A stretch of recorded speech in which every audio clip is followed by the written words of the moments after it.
Welcome into LakePoint Sports, where it's the Publix Legends of the Spring Weekend here all weekend long. One of 8 Champions weekends when campus is absolutely electric.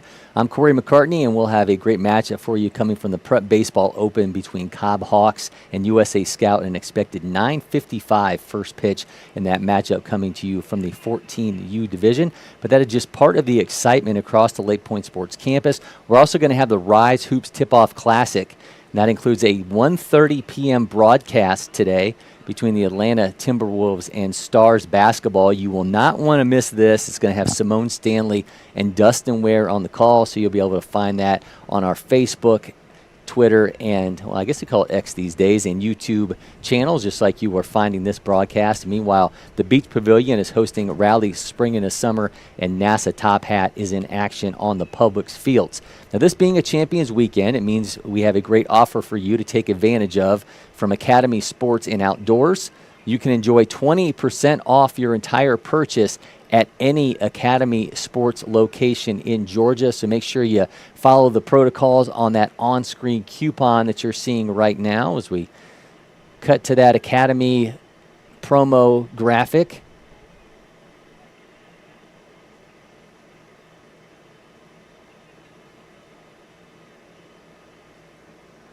We know our production here to catch up as we give you that Academy promo graphic.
The entire weekend at Academy Sports plus Outdoors that is available only in Georgia locations, so make sure you get to Academy and enjoy that. Now, here at the Baseball Village, a lot going on this weekend. We also have the Grill and Tailgate Showcase presented by Publix taking place at the Crossroads beginning at 11:30 a.m. emceed by 680 The Fans' Kelly Krull. Attendees have the opportunity to win a Monument Grill. So you can follow the QR code on screen right now. Burying the lead here on this one. Yeah, Monument Grill stepping up big time to give away a grill. emceed by 680 The Fans' Kelly Krull. Today you can head on over to the Crossroads for this Grill and Tailgate Showcase. Attendees will learn about the perfect ingredients for the perfect tailgate for Publix. Coke providing refreshments there that they find pair best with grilled foods. And you also get a look at Monument Grills and see them in action from the Element Hotel's chef. So we'll be checking in later on during the broadcast today as that continues. We get a closer look at the festivities of the Grill and Tailgate Showcase presented by Publix. So again, make sure you get out to the Crossroads today. That's beginning at 11:30 a.m. We just wrapped up the first week of the Prep Baseball Spring Break experience. Teams from Alabama, Kentucky, Maryland, and Missouri all in action, making their way down to LakePoint Sports, and it did not disappoint. The players showed up and showed out, and among them were 2 seniors who were on their way to service academies. DeMatha's Brooks Franklin, Navy signee, and MICDS's Army-bound Brian Gould. I caught up with them after their games, and we got that Army-Navy rivalry in full focus as I declared war, a thumb war that is. We got the service academies in the spotlight. We got Brian Gould at MICDS, an Army signee. We got Brooks Franklin from DeMatha on his way to Navy. Guys, first of all, congratulations. I know the one step in the process is some schools that are really, really hard to get into. So yeah. Tell me about the commitment and what's going all into this for you guys. I mean, certainly there's a path if you ultimately want to get there to get to the major leagues from the service academy. You saw Paul Skeens do this with the Air Force Academy. But Brian, take me into the decision for you. Ultimately, you come from an Army family, but ultimately wanting to be a part of this. Yeah, I mean, definitely my family played a big role in this. I've had both my parents serve. My sister even went to the Naval Academy. So, like, this decision was not too far out of the ordinary for me. Army wasn't really on my radar until really late in the recruiting process, but they stuck with me through my arm injury. So I think that those coaches showed a lot of trust in me. And then obviously Army has a storied program since the new coaching staff came the last few years, and they've been pretty dominant in the Patriot League. So just with their, obviously the West Point and their baseball program is legit. So Brooks, for you, I mean, certainly there's more than just baseball and school. Tell me what was the deciding factor for you? The deciding factor for me, I know he added that, like, his parents went there and his sister went to the Naval Academy. No one in my family really has any service to the academies, and I kind of, like, when I took my visit last September, I walked to the coaches and the players, and I talked to them about everything, and I kind of fell in love with it. Like, it's not, your normal person wouldn't really decide it, because everyone kind of wants to go to like a normal place, but then when I went there, it's like everyone has the same mindset, everyone's a leader, and everyone's like extremely disciplined. And that kind of stuck with me and my family too, and then my decision was to go there, and I would say the rest of my 4 years. All right, Brian, tell me about the player that Army's going to get. I'd say someone who's just willing to do everything, utility guy, two-way. So hopefully get to pitch a lot as well as swing a lot. I think power bat, but kind of able to, I'd say just utility all around, able to fill in a lot of spots. Brooks, what about you? What is Navy going to be getting out of the player? I'd say Navy's definitely to get like leadership and my attitude as well, but then on the field, my glove, I feel like my glove's top. And then my bat, my power is starting to get there, but playing small ball, I feel like would definitely help me a lot. All right, you mentioned your sister at the Naval Academy. Tell me, how do you really feel about it? I mean, I have a lot of respect for it just because I understand what's on the other side, and I understand those what goes into those people and how they're cut from the same cloth as the people at Army and West Point. But I'm not a huge fan. Brooks, you've picked a side now too. Tell me what you watch Army Navy games. What's your feelings now towards Army now that you got a dog in this fight? I mean, I feel like once I get to the academy and then we both experience like going like to football games, then there'd be some tension. But as of right now, I feel like we're both just like the same kind of person. Yeah. Like we're both going to serve our country and we're both dedicated to do that. I think it definitely sticks out. Yeah, I mean, it's obviously, hats off to both of you guys for that undertaking that you're going to be doing. But it is a storied rivalry, and we would be remiss if we didn't at least try to get involved in this. And there's fitness competitions on it. There's the games on the field. But we're going to make you guys go to war, and that we're going to have you go to the thumb war. So we're going to go best 2 out of 3 thumb wrestling to put Army and Navy to the test here at LakePoint Sports. All right, sounds good.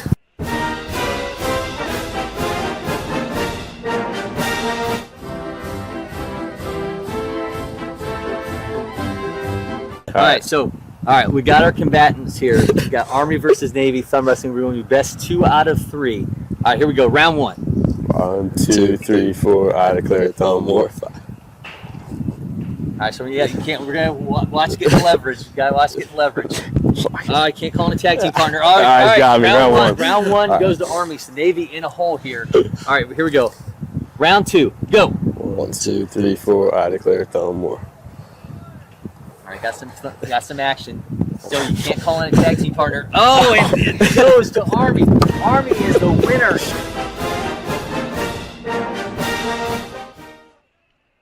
Absolutely great stuff there. They were both really good sports about all that. Now, the off-field action is just part of the offerings here at LakePoint Sports, where we effort to provide a best-in-class experience. That includes testing that is redefining player and performance data. And when it comes to recruiting, Curve Test Centers gives athletes an unprecedented look at how they measure up using its ball, body, and brain approach to testing. Let's go inside the Curve Test Center.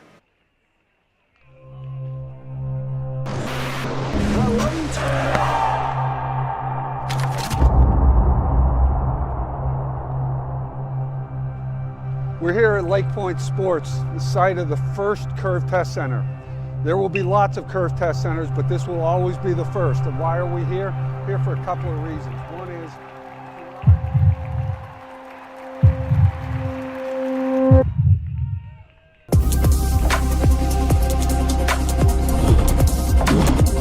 if you think about the effort players are spending trying to get coaches to notice them, the effort coaches are spending trying to figure out who's actually any good, the poor parents who are sitting there saying, where's my kid headed? This is the answer for all that.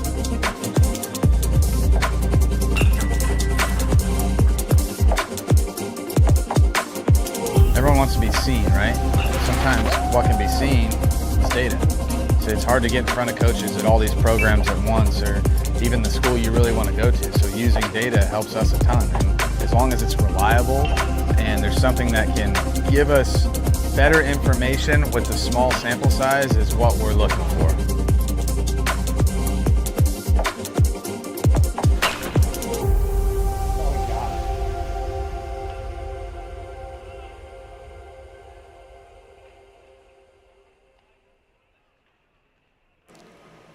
Test your athletic, cognitive, and baseball skills with TrackMan, Proteus, and more. You can visit at the Bubble here on the LakePoint Sports Campus or sign up now at curvetestcenter.com. Don't miss this chance to level up your game. Again, we've got a 9:55 scheduled first pitch between USA Scout and Cobb Hawks. We'll be rejoining you shortly as our broadcast in this game gets underway.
brother and sister and all their kids coming.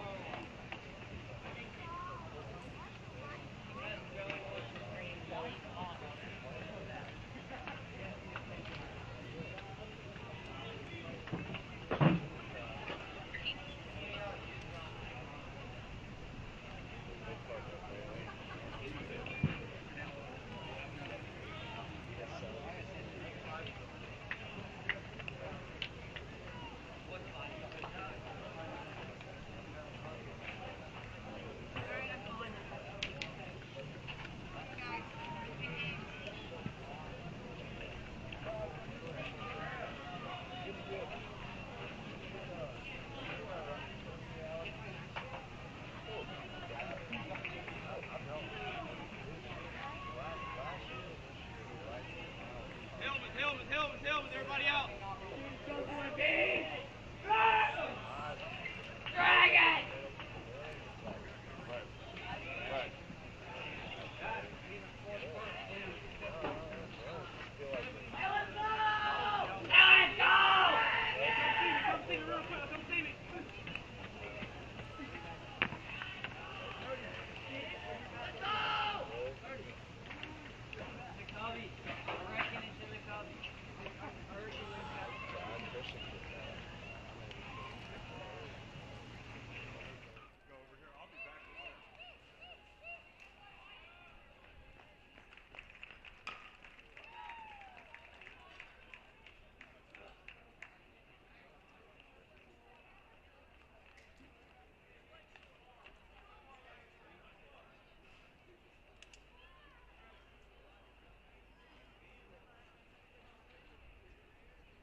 Welcome back to the Prep Baseball Open. Cory McCartney now joined by Prep Baseball Georgia's Avery Hunt, as always.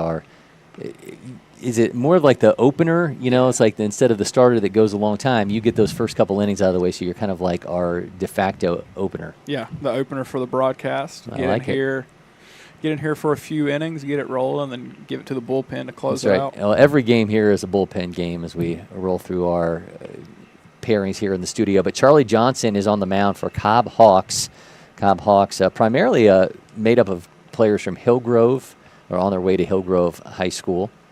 So Charlie Johnson, 2029. See the lefty on the mound right now. Second prep baseball event for them. I have to say my eyes were opened. There is a player on Cobb Hawks who is a 2031. Goodness.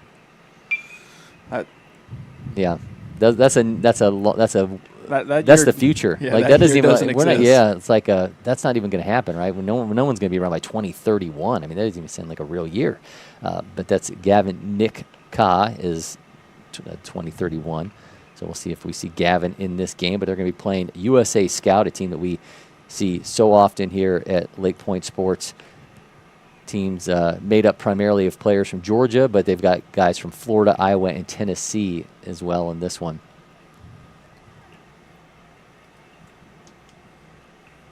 We're going to get our final warm-up pitch out of the way here and get things started. So USA Scout going to be led off by Brogan Stevens, and then it's going to be Logan Tilk, and then we'll get a look at Charlie Cruz here to start things off in the first inning.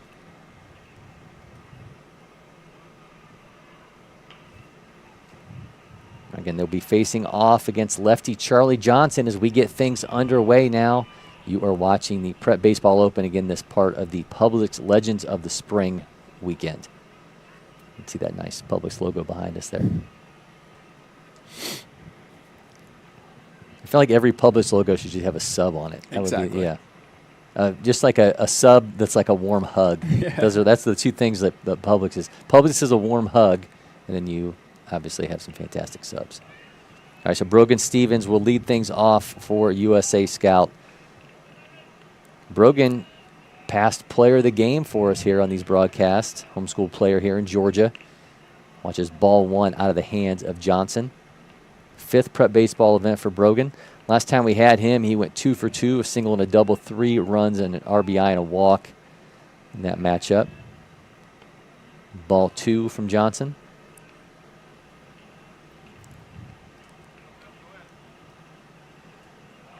Going to be making it over to the Rise Hoops Tip-Off Classic today? I would love to, but I'm here for a short stint today.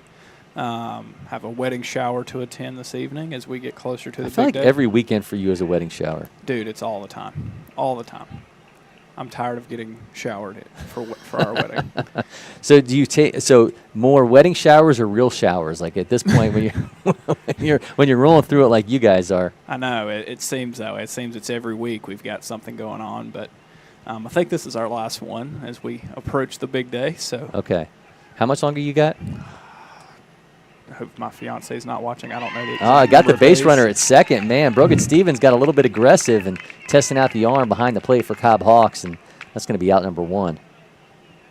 It's May 10th. May 10th, okay. Just about a little over a month. So she probably has like a countdown clock on her, like screensaver on her phone. You got a new phone, so Yeah. you would have had the opportunity to have put that on this new phone, which you just got, by the way.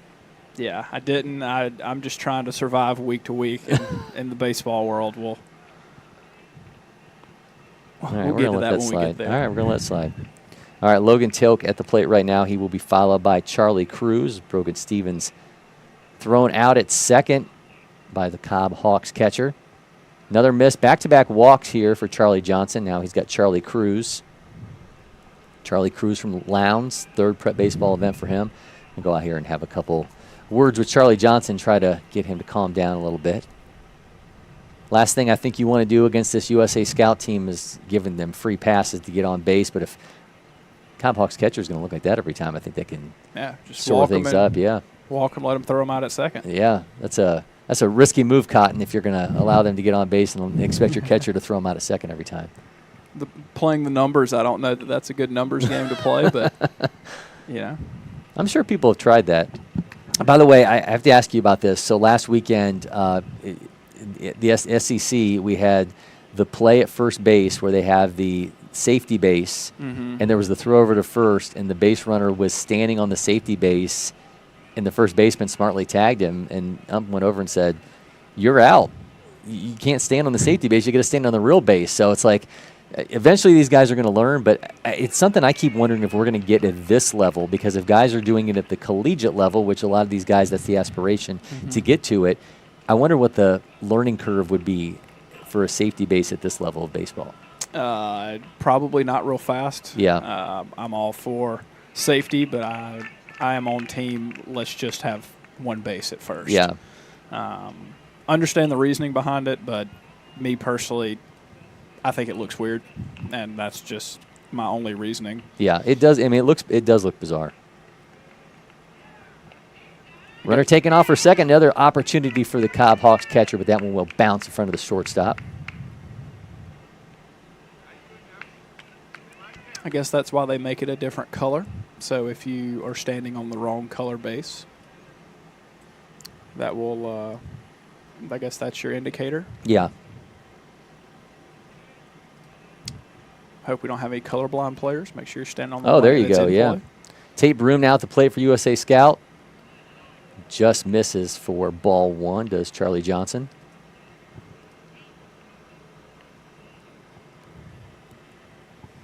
At least they made it like if you were in Europe, would the left base be the one that you would go to instead of the right base? Because, you know, we're following traffic laws here in the United States by putting that safety bag on the right-hand side. I don't know. That's a good question. Well, maybe in the World Baseball Classic we'll find out. Get Team Europe to figure it out for maybe us. someone will let us know. Yep.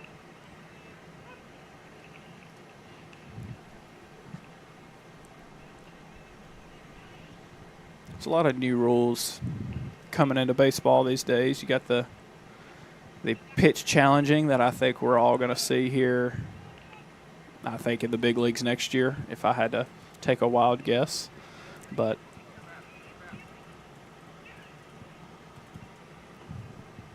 So you think a lot of that stuff's making its way to these games? I hope the pitch challenging doesn't. That'll make my we don't job need that, yeah. much busier.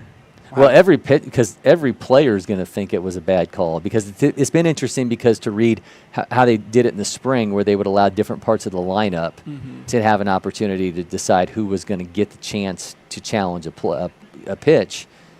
These guys are all going to want to do it.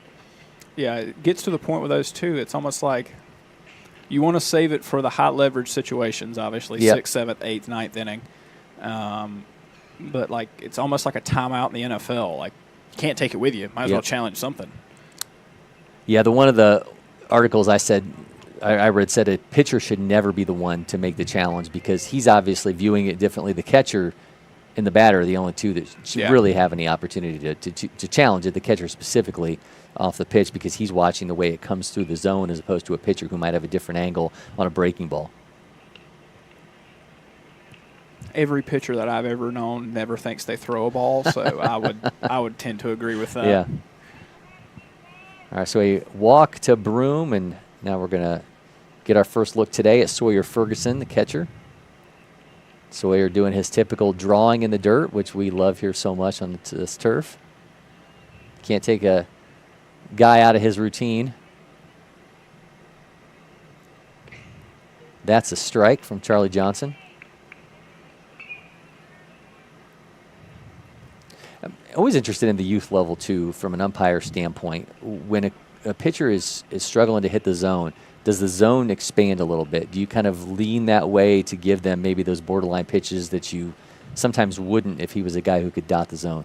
Theoretically, you would say no. Yeah. But it's like a 3-0 count. It's like why pitchers, like, hey, we can't throw it near the strike zone, and all of a sudden. Did you see that ball that just bounced through? So we all the time, and I sorry to interrupt you there, we all the time get balls that will bounce onto the playing field. We just had a ball bounce inside the concourse, and the guy in the green sweatshirt there kind of had to, and he's looking around, he had to, like, shimmy out of the way of that one as it bounced towards some fans. We were on South Quad this morning and had a fan get hit right in the back with one. Yikes. So like 8:15. Number 11 has retrieved that ball. Nelson Baseball School is going to make his way back over. I was hoping that ball gets back in play for my mental sanity. It's good cardio if anybody's interested in getting paid to run around chasing foul balls. There you go. Join the team here at LakePoint Sports. Make sure to Prep reach out. baseball. Dribbler foul. Already 20 pitches in this inning for young Charlie Johnson. Getting that Sawyer Ferguson now, Graham Dooley to follow. Plenty of traffic on the base pass for USA Scout here in the top of the first inning. Going to hit Ferguson, so Graham Dooley will now be at the plate here with 2 down in the inning. Bases now loaded. Dooley Lambert 2029, 5th prep baseball event for this righty.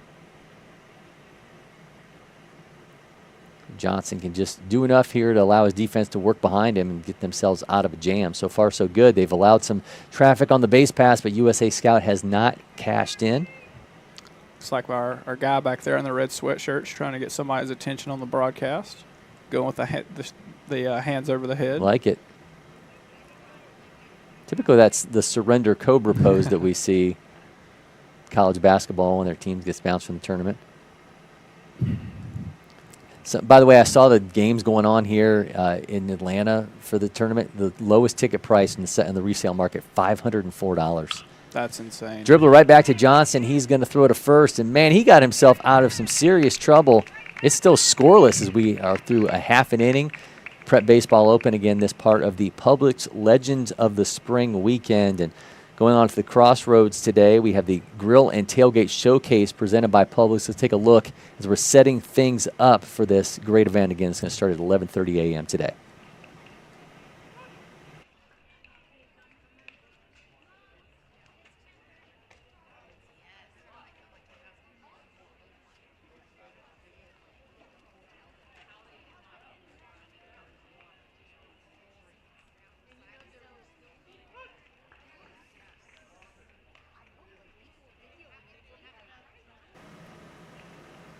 So make sure you come out to the Crossroads today, Saturday, 11:30 a.m.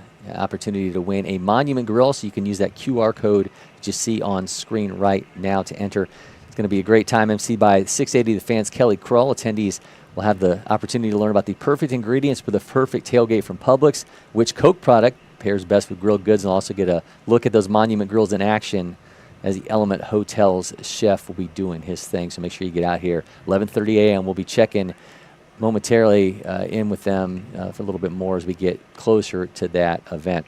Now, this being a Champions Weekend means you have a great opportunity to take advantage of Academy Sports and Outdoors coupon, so you can enjoy this 20% off your entire purchase at any Academy Sports location here in Georgia. It's got to be here in Georgia, so if you're watching afar, apologies, you can still go shop at Academy, but you will not be cashing in on this 20% off coupon, so make sure you check that out and go see our friends over at Academy and pick up some new sporting goods. Maybe you got a big weekend ahead and you got to go out and get yourself a beach chair and an umbrella, maybe get a new fishing line, whatever you need. Go to Academy, get 20% off. So again, we are back here, the Prep Baseball Open, scoreless between USA Scout and Cobb Hawks.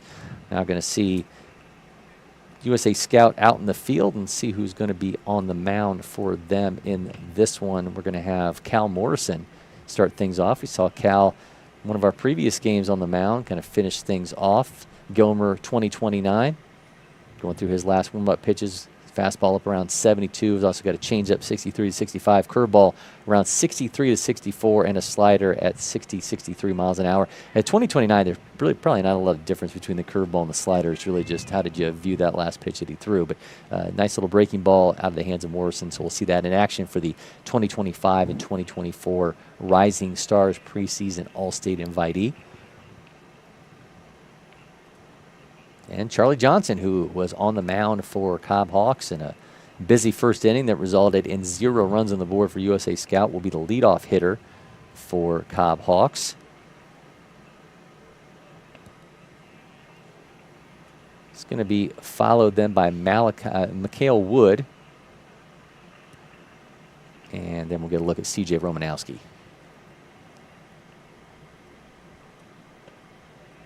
Miss out of the hands of Morrison. 2-0 is the count here to Johnson. No matter the outcome of the bat here, I think Johnson's going to be ready to sit down and catch his breath after a stressful first inning on the mound. We got to pop right in there and lead off. So hopefully, if he gets on here, we'll have a courtesy runner and help my guy out a little bit, let him catch his breath. Well, he's going to draw a leadoff walk, and we'll see if Charlie Johnson does get that opportunity to run the bases or if they will give him a breather. Now, Mikhail Wood. Every player on this Cobb Hawks team is on their way to Hillgrove, and you see the logo on their chest there.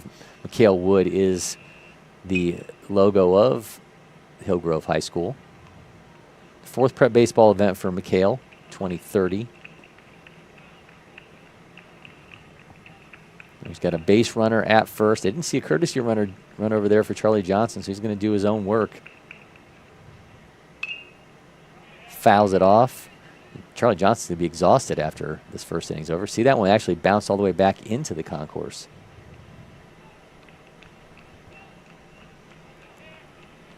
My eyes weren't deceiving me. That was the same baseball, right? Yeah, you're good. You're good. I was trying to make sure, too. All right, 0-1 count to Wood. Miss high. Love that back pick throw. We know that. It's a staple. You know, we talked about prize picks and what we would do. I think the amount of back pick throws that we would have in a 14U game would certainly be a playable bet in prize picks. Yeah, 12-year-old, too. Yeah, the over-under would probably be north of 10. Yeah, that's a bet. There you go. There we got number 1 out of the way. That's a pretty profitable bet if you're taking what's the other ends of that parlay?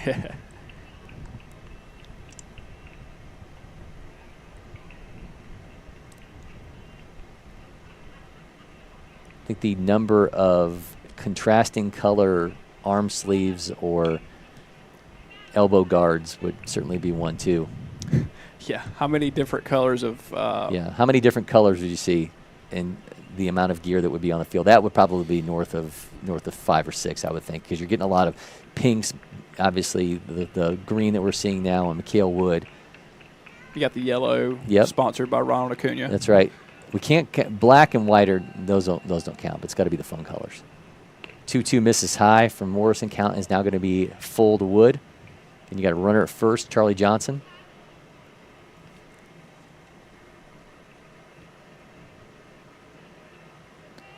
Walks have been in vogue here in the first inning.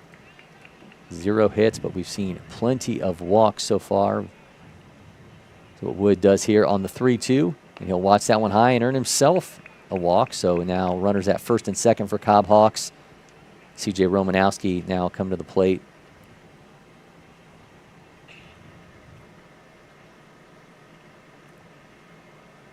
If you had 2 first inning mound visits on your bingo card, you can cast that one in at the guest relations desk. Did not see that coming either. Yeah, both guys have been out here early.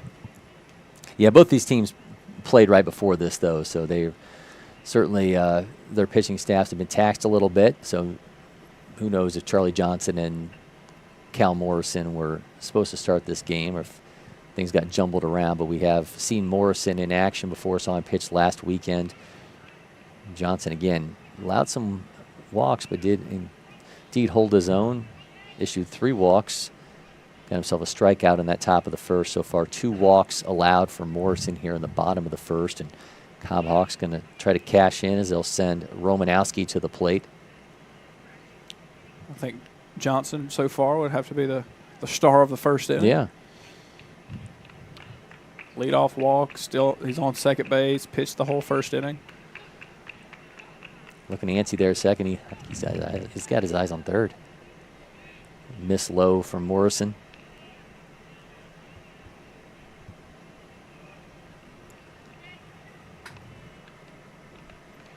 We got another USA Scout team watching us in the background there. That's another USA Scout team, isn't it? Yeah, it's got the Navy jerseys That's right. on for those guys today.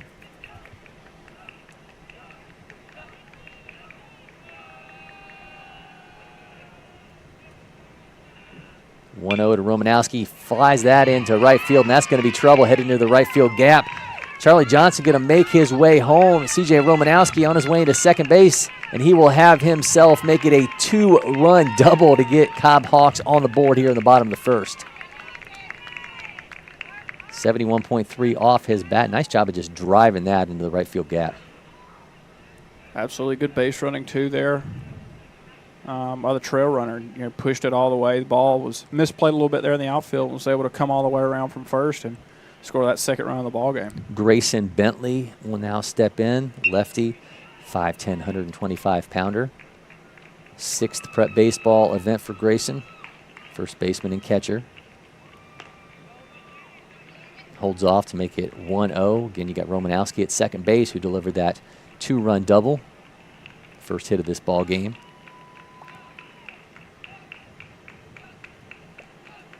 After Bentley, we'll get our first look at Lincoln Anderson.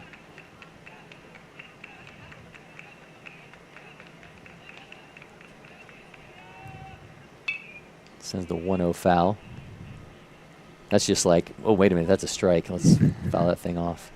Just get it out of here. Don't want to look at him. All right, 1-1 now, the count to Bentley.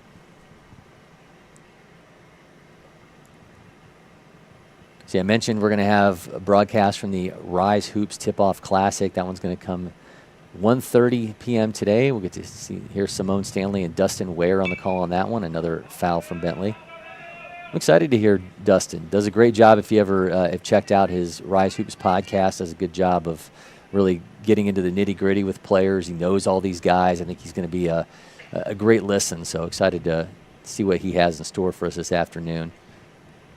It'll be exciting. Is that our first basketball broadcast? Yes, it will be. Nice. Yeah. Branching out. Comes the 1-2 from Morrison, another foul. Eventually, we're going to get 7-on-7. We'll get you out there on the call on that.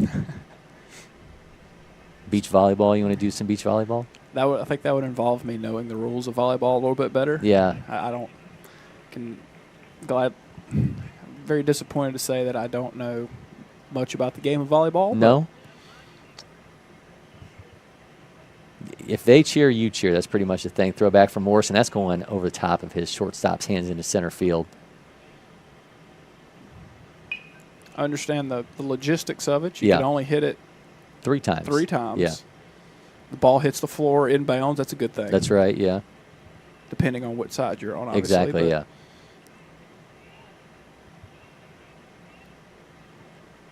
The 1-2. One's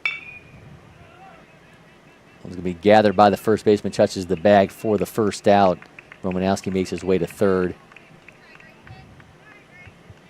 I wonder at what point you get where you stop doing like the underhand serve and you start transitioning to that really cool jump-looking serve, you know? And the first time you try that, you just, yeah, you're going to miss. yeah, you either miss or hit it 4,000 feet out of bounds. Yeah. One of the two. Yep.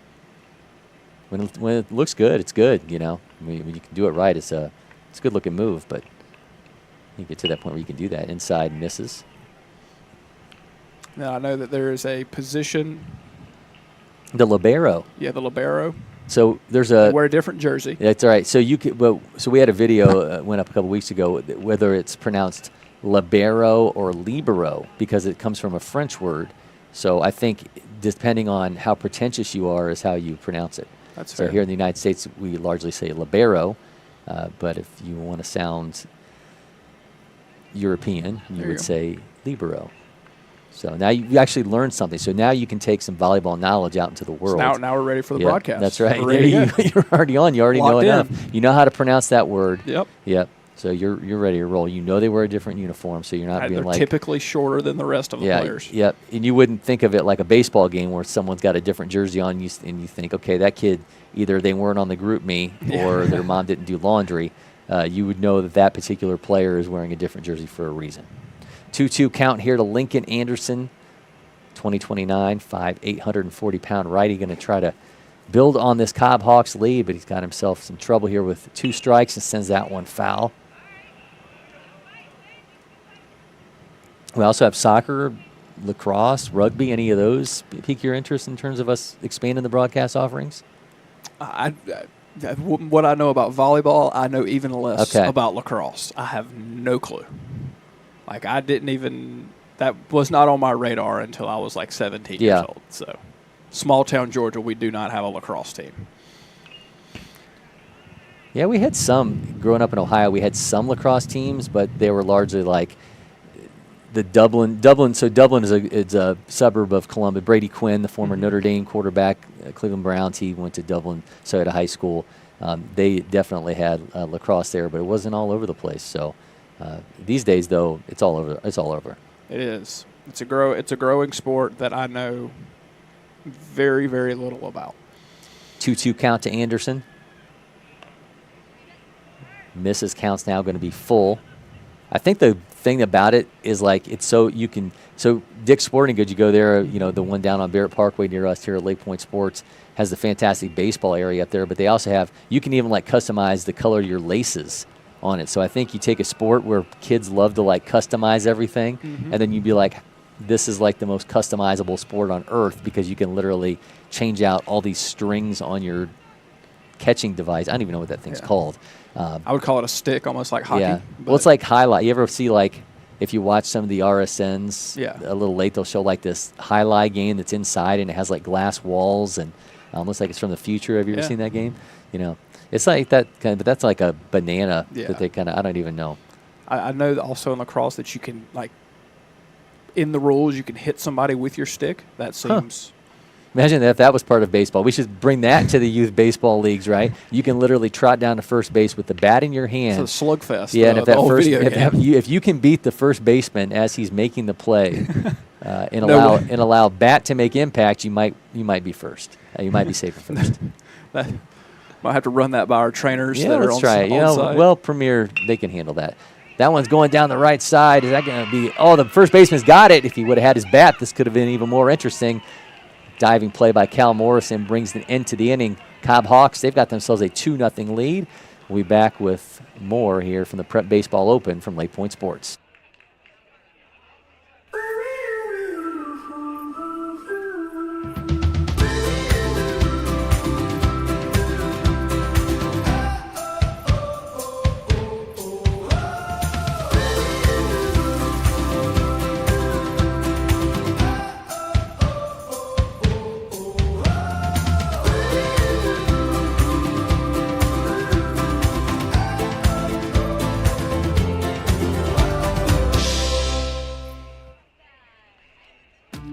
Windscreen Factory, more than just windscreen. We're a full-service sports facility contractor.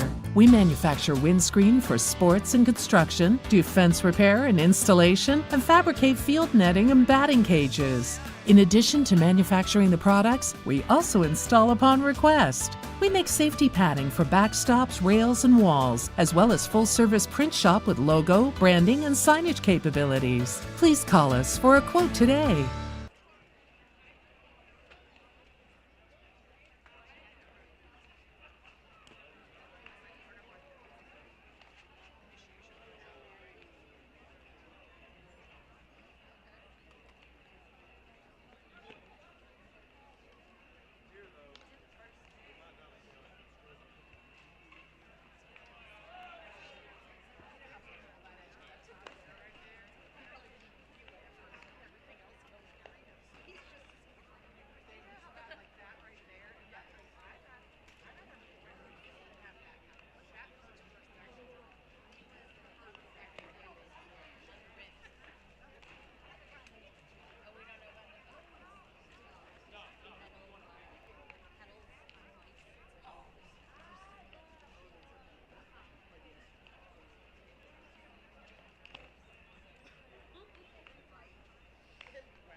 Welcome back to LakePoint Sports. Cobb Hawks 2-zip lead over USA Scout as we move along to the second inning here from the Prep Baseball Open. Again, this part of the Publix Legends of the Spring. Cory McCartney, Avery Hunt with you.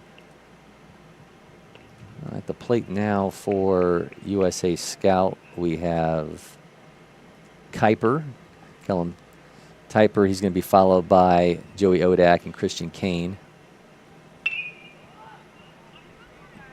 Skies that one. Center fielder camps underneath it and hauls it in for the first out. Now here is the aforementioned Joey Odak. Love to have our Joey Odak Prep Baseball event tally. It's now up to 30 with this one. I was actually talking with Joe, his dad, a couple weeks ago, and he finds it very entertaining for that Joey. We have a counter running. It's like on Sports Center. That's they used right. to do the highlights. We get the counter in the bottom. I like that. Every time he comes, his first AB of any game we do, we should have a little counter down in the corner. Our 1-0 the count here to Odak. Sends that one down the first baseman side, and he taps the bag for the second out. Shaping up for a quick inning so far for Charlie Johnson. Definitely happy to see that after that first. He finally got to catch his breath. Yeah. Now Christian Kane's turn. Christian Crane. I bet he gets that all the time. Christian Crane, because you're taking the AN sound of his first name and pronounce it over Christian Crane. I weirdly, like, I would do a whole bunch of radio shows and stuff when I was covering the Braves in college football, and it was weird to me how many times that the radio guy would say Courtney, because they would combine my Cory McCartney. They would say Courtney. Crane rips that in left field. Camps underneath it for the inning ending out. Man, that was an awfully quick one for Cobb Hawks. Avery Hunt's going to step out, and our opener is going to get this bullpen game going. Avery, great job as always. We'll be back with more from the Prep Baseball Open.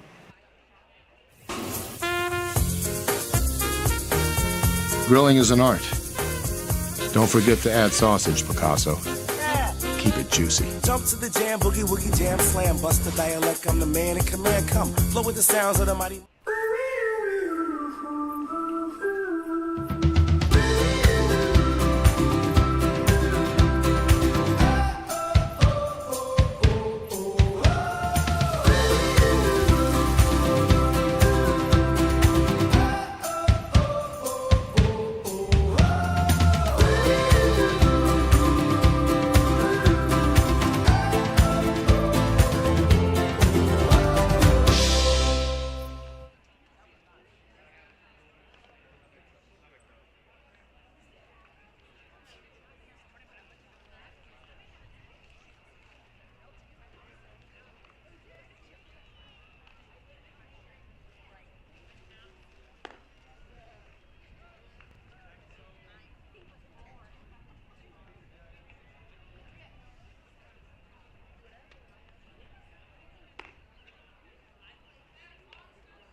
Hey, welcome back. A solo Cory McCartney with you here as we sit in the bottom of the second inning in our game of the day from the Prep Baseball Open. We're going to be joined shortly by Brandon King, Director of Sales from Monument Grills. Again, they've got a great thing going on today at 11:30 here in the crossroads of the Baseball Village, the Grill and Tailgate Showcase presented by Publix.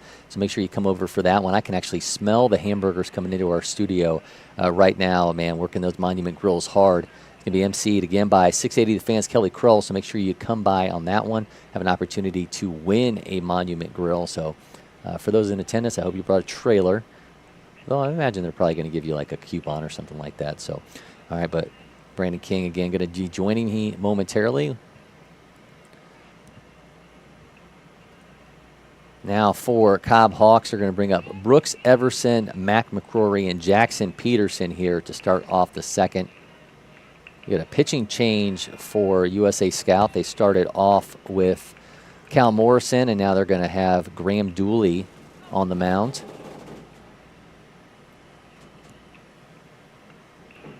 All right, just waiting for somebody to come in here and join me in studio.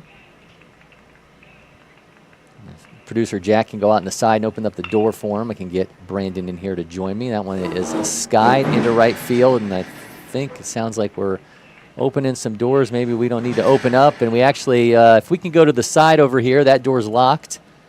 That door's open, so we can just pop in that door there.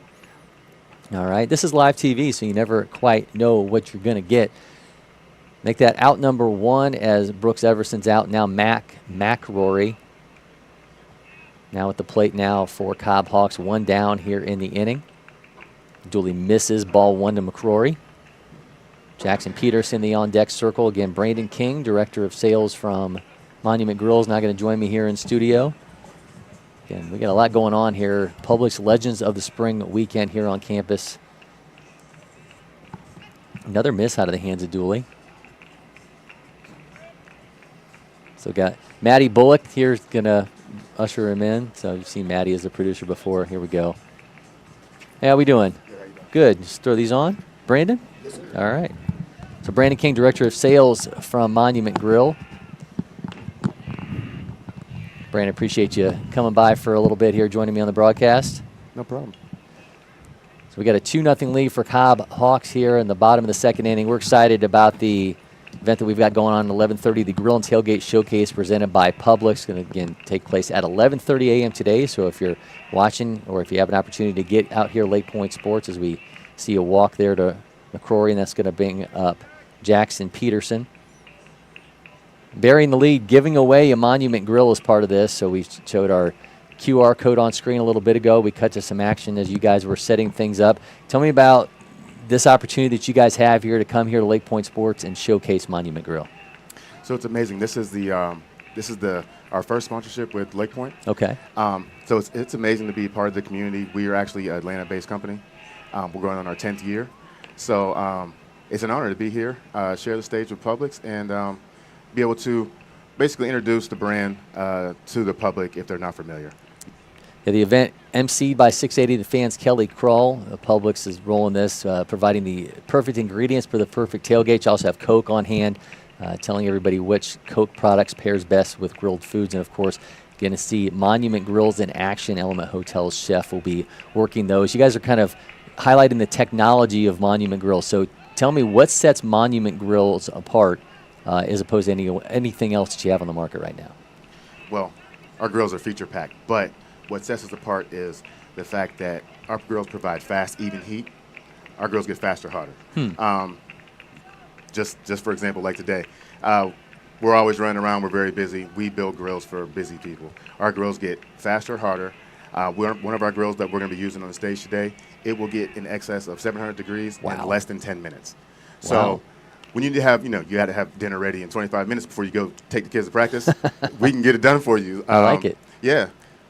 Well, as somebody, so I in the past couple of years have become a Blackstone convert, but unfortunately with that thing, if it's outside in the cold, you got to bring it inside because it's got to acclimate because it takes so long to heat something like that. So it sounds like I probably should have went with the Monument Grill instead. Probably. So you like a griddle?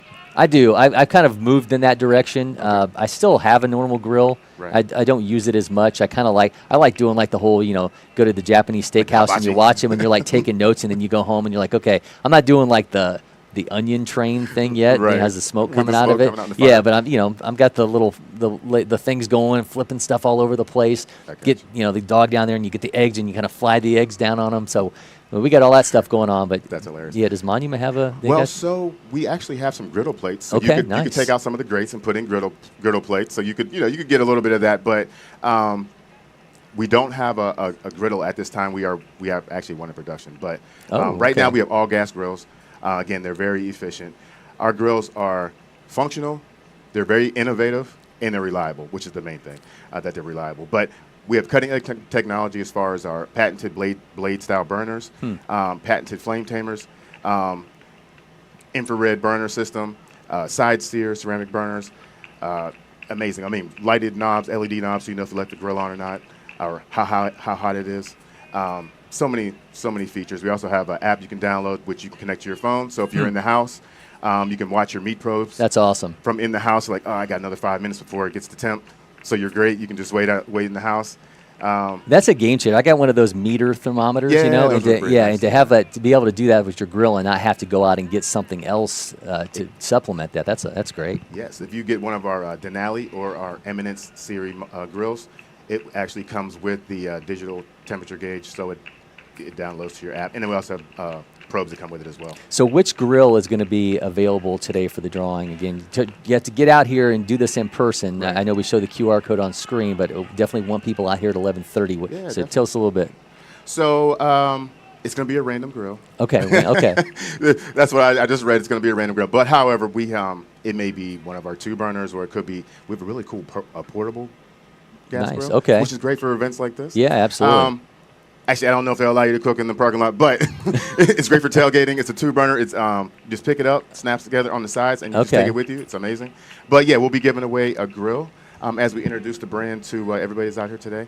And we look forward to everybody signing up. So you said an Atlanta-based company. Yes. Where do you guys do your manufacturing at? Manufacturing is in Thailand. Okay. So, but we are Atlanta-based, and the brand was created in Atlanta, created by grilling enthusiasts for grilling enthusiasts. So we really want everybody to grill. We're about community, so we want to bring people together to share the moment, to share good times, and to give back. So we really want to give back to our community, and we want to just be part of the community. So that's what's really great about this sponsorship, is because we're Atlanta-based, and LakePoint is amazing. And I spent a lot of time here with my daughter, like I said. Okay. We just saw a 2-out walk back to the top of the order. Charlie Johnson, Cobb Hawks up 2-0. Got Brandon King, Director of Sales for Monument Grill, in studio with us. How long have you been with Monument Grill, number one? And then when you look at the grill market, I think there's certain names that people, if you ask them the name of a grill, how hard is it to kind of build cachet in a world like that? Well, you have, for instance, so I've been with Monument for a little over a year. Okay. So I was my introduction to the grill industry. I came from a different industry. So yes, Weber's been around 90 years. So they're ingrained. People, they just think of a grill, that kettle, Yep. and they think of Weber, and that's usually what they gravitate towards. However, there are a lot of great brands on the market. However, we're approaching 10 years. In this amount of time, we're the fastest growing gas grill company in the market, or one of the. So we're gaining ground. Obviously, like you said, a lion's share of the market is held by your Webers and a few of the big names that. But like you say, Blackstone, which is very popular. However, that's a griddle. It's not a gas grill. So yeah, it's not really a competitor. But they're still in the market, and they've been around. So there's certain names people gravitate towards. When you guys get the griddle done, you got to bring it back here, and we'll do like a live demonstration on that thing. But but I think it provides you guys the opportunity to do less better. So if you're not going to be a Weber, you guys have the opportunity to have your own market share and make a more, as you said, more technologically driven grill that is more for the grill enthusiast, as something that you're making for the mass market. True. However, we also want everybody to grill. Sure. So we want it. So we know we can't quite ask for that dollar sign that Weber is, because we're a younger company. Yeah. But our grills are phenomenal. They're, like I said, they're functional and they're reliable. So we just want to bring grills. So we have a price point for everybody. I like it. Excited to see it in action here a little bit. I said a few minutes ago before you came in, I could smell the burger starting to come in. So I will definitely vouch for the smell aspect of what you get off of a Monument Grill. So you mentioned coming out here to LakePoint Sports with your daughter. Does she soccer player, basketball? So actually volleyball. So she plays club volleyball for Tsunami. So we're nice. here we a lot have them all the time. over in the gym. Yeah. And then, but guess what? Across the street, she plays. She's also on in beach the volleyball. beach. Okay. Yeah. So we're out here a lot during the summer, and so it was really cool to be able to be a part of this, to be a part of LakePoint, because like that's our community. I mean, I live in Marietta, so it's part of my community. So I feel like it's really good.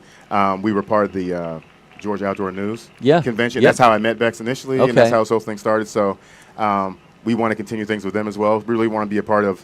Georgia is our family, so we want to be part of that community, and we want to start doing more in the community so people organically learn about us and then be part of our community, and together we'll give back and do good things. Great stuff. All right, we're going to be back with more with Brandon Kim. We got a 2-0 lead for Cobb Hawks. You're watching the Prep Baseball Open from LakePoint Sports.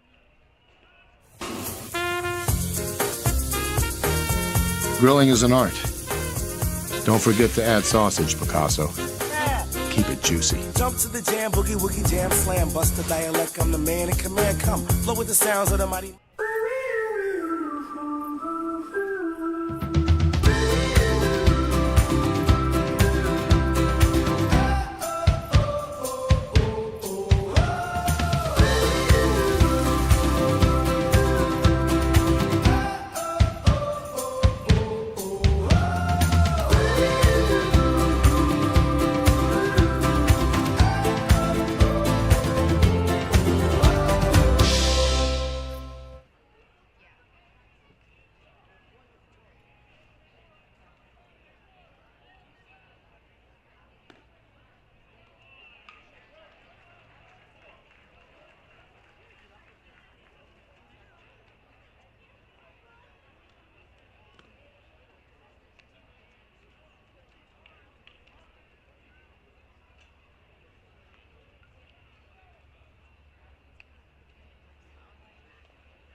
Welcome back. Watching the Prep Baseball Open here from LakePoint Sports. This is part of the Publix Legends of the Spring Weekend, joined in studio by Brandon King, Director of Sales for Monument Grill. Cal Morrison will be at the plate for USA Scout to start off this inning. Be followed by Carson Woods, and then back to the top of the order with Brogan Stevens. Charlie Johnson back out on the mound for Cobb Hawks. All right, so we talked about Monument Grills, all the technology involved, but the nuts and bolts here. When you've got your Monument Grill going, what's the power rankings of what you're throwing on the grill? Tomahawk. Okay, wow. No, let's do a tomahawk. But I love burgers though, so they're super simple. But yeah, no, or some shrimp, tomahawk. I'm really I'm easy. Let's do burgers. Okay. Let's do burgers. Yeah. Well, you got 3 kids, all the way from 15 to 9. Yeah. So when you guys it's dinner time, and there's no time to wait around for a tomahawk steak. You got to get those burgers rolling. I know, right? Get the burgers going. Only one person in the house likes hot dogs, so we don't do that. But yeah, we can find some fun things to make on the grill. Grills are great. Grills make things easy, and the kitchen gets so hot. I love going out in the patio and just getting it hot out there. It's already hot outside, so keep the heat out of the kitchen. Start off with a strikeout as Morrison goes down off the K from Charlie Johnson. Now we're back to the Carson Woods, and then we'll be to the top of the order for USA Scout. They're trailing 2-0 here in the top of the 3rd inning. So daughter playing volleyball here, what was the kind of when you took your own sports background, and saw that as everything happening here at LakePoint Sports, what was it for you that kind of helped you gravitate towards this place? One, the people are great. Bex was great Bex and Greg were great to work with. And then, like I said, I'm familiar with LakePoint. I think it's a great venue. Obviously, like we talked about, my daughter plays club volleyball here a lot. So we really just want to be a part of the community. And because we are Atlanta-based, I feel like this was a great place to be, to spend our resources. And also, they have some other great sponsors that we also work with. So I think it was a no-brainer for me, and I have a sports background as well. So I just feel like the people here are really nice, and it's been great. So I'm glad this is our first event of the year. What'd you play growing up? I played football, basketball. Didn't really play baseball because baseball is at the end of the year. It's so so tired after that. You're worn out. Yeah, and I played football. I went to BC. To Boston College? Yep. Okay. Yeah, I was a college football reporter for Sports Illustrated and Fox Sports. So we had all the ACC stuff when I was at Fox. So I did a lot of stuff with BC in particular when we were there. Play for O'Brien? No, I'm actually old. Oh, okay. I played for Henning, so I played with Hasselbeck. Okay, nice. Hasselbeck, okay. and Woody. Yeah, so the year before Matt Ryan's last year, I went to the ACC Media Day to like a sit-down interview with him, and really nobody was paying much attention to him. Later that year, I ended up going to watch them against Virginia Tech when it's like foggy out, and he's got that, down in the corner near the 10-yard line, throws his ball on the run across his body for a touchdown, and just absolutely that place went bonkers. Yeah, and he was obviously a very special part of BC's past. Definitely. What position were you? Wide receiver. Okay. Punt return. Nice. 2-0. It's going to miss low. Toughest environment you played in while at BC? Toughest. I'll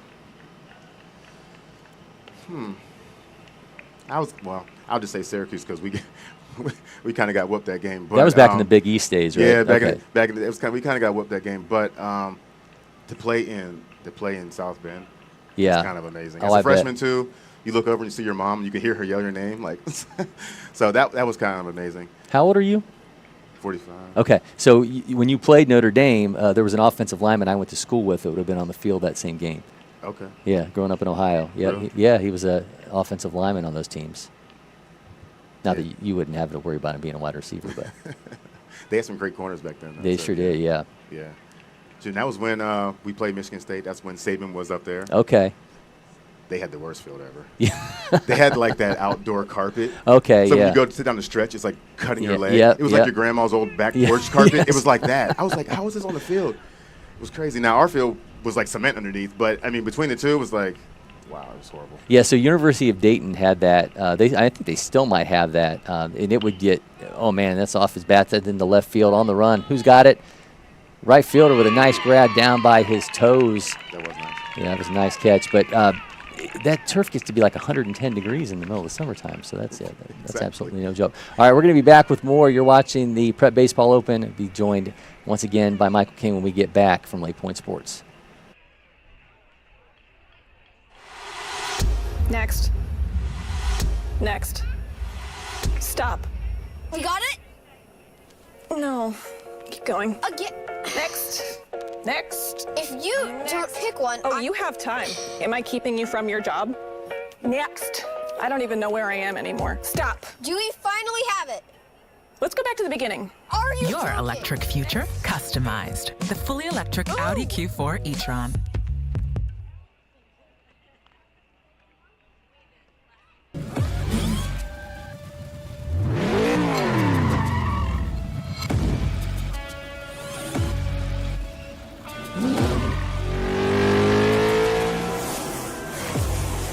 Making every second count. That is how I live. And this is how I hydrate. Body Armor Sport Water. Water for the athlete and all of us. This is ready to go online. Any questions? Yeah, I got one. How about the best network imaginable? Let's invent that. That's what we do here. Quick survey. Who wants their internet to work pretty much everywhere? And it needs to run smooth, like super, super, super, super smooth. Hey, should you be drinking that? It's decaf. Because we're busy women. We don't have time for lag or buffering. Who doesn't want internet that helps AI do your homework even faster? Come again? Sorry, what was that? Introducing the next generation 10G network, only from Xfinity. The future starts now.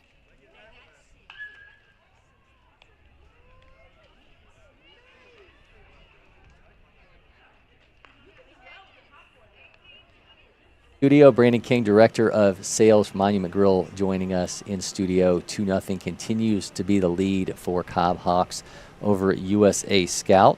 CJ Romanowski, there's a football last name for you. You know that last name. That's the one that jumps out. You see Romanowski and you think, wait a minute. Right, exactly. Yeah, BC got to.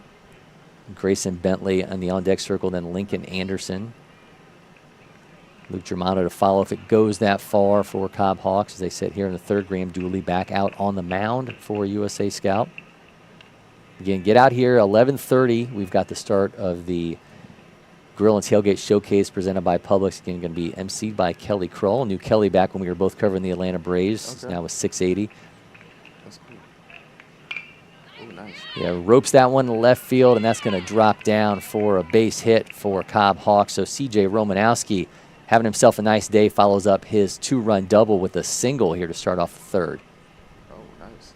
Yeah, having a nice day. So we do player of the game after every game. So okay, he's definitely in the hunt. Yeah, so we're always looking for a sponsor for that. So Monument Grill wants to get on that. Oh, really? Yeah, there you go. Definitely. I'm going to talk to the marketing. My idea is like to get helmet stickers, right? And we give the player of the game a helmet sticker, and then they walk around LakePoint wearing a thing that says player of the game and has a company's logo on it. It feels like a win-win to me. Right. The other thing we need to do. Great idea. I appreciate that. We need to get a Monument Grill cart, like a roving grill that we can go around. You think that's can you legally push a gas grill that's lit on fire around a campus full of people? Hey, as long as you're careful, but put some bumpers on it or something. Like, hey, give me 3 feet. Give There me you 5 go. feet. Give me I 5 like feet. that. Yeah, so you just have like extenders on it with like the bumper pads, and then if people get too close, they get bounced off. Right, but hey, Yeah. do you want a burger though? That's right. That would be like they can wait in line at our concession stands, and more power to you. There's some great stuff there. But if you had fresh, right off the grill burgers as someone's wheeling around a cart on campus on a hot day, it would be like, you know, the Pied Piper, and everyone's like following back behind. So the trail of the smell, everyone would be following that grill cart. Yes, that would be amazing. Well, you guys are a technologically driven company, Yes. so I think we can absolutely make that happen. That one's dropping down for a base hit from Grayson Bentley, and Cobb Hawks in business here at the third. Nice. Lincoln Anderson's turn now at the plate.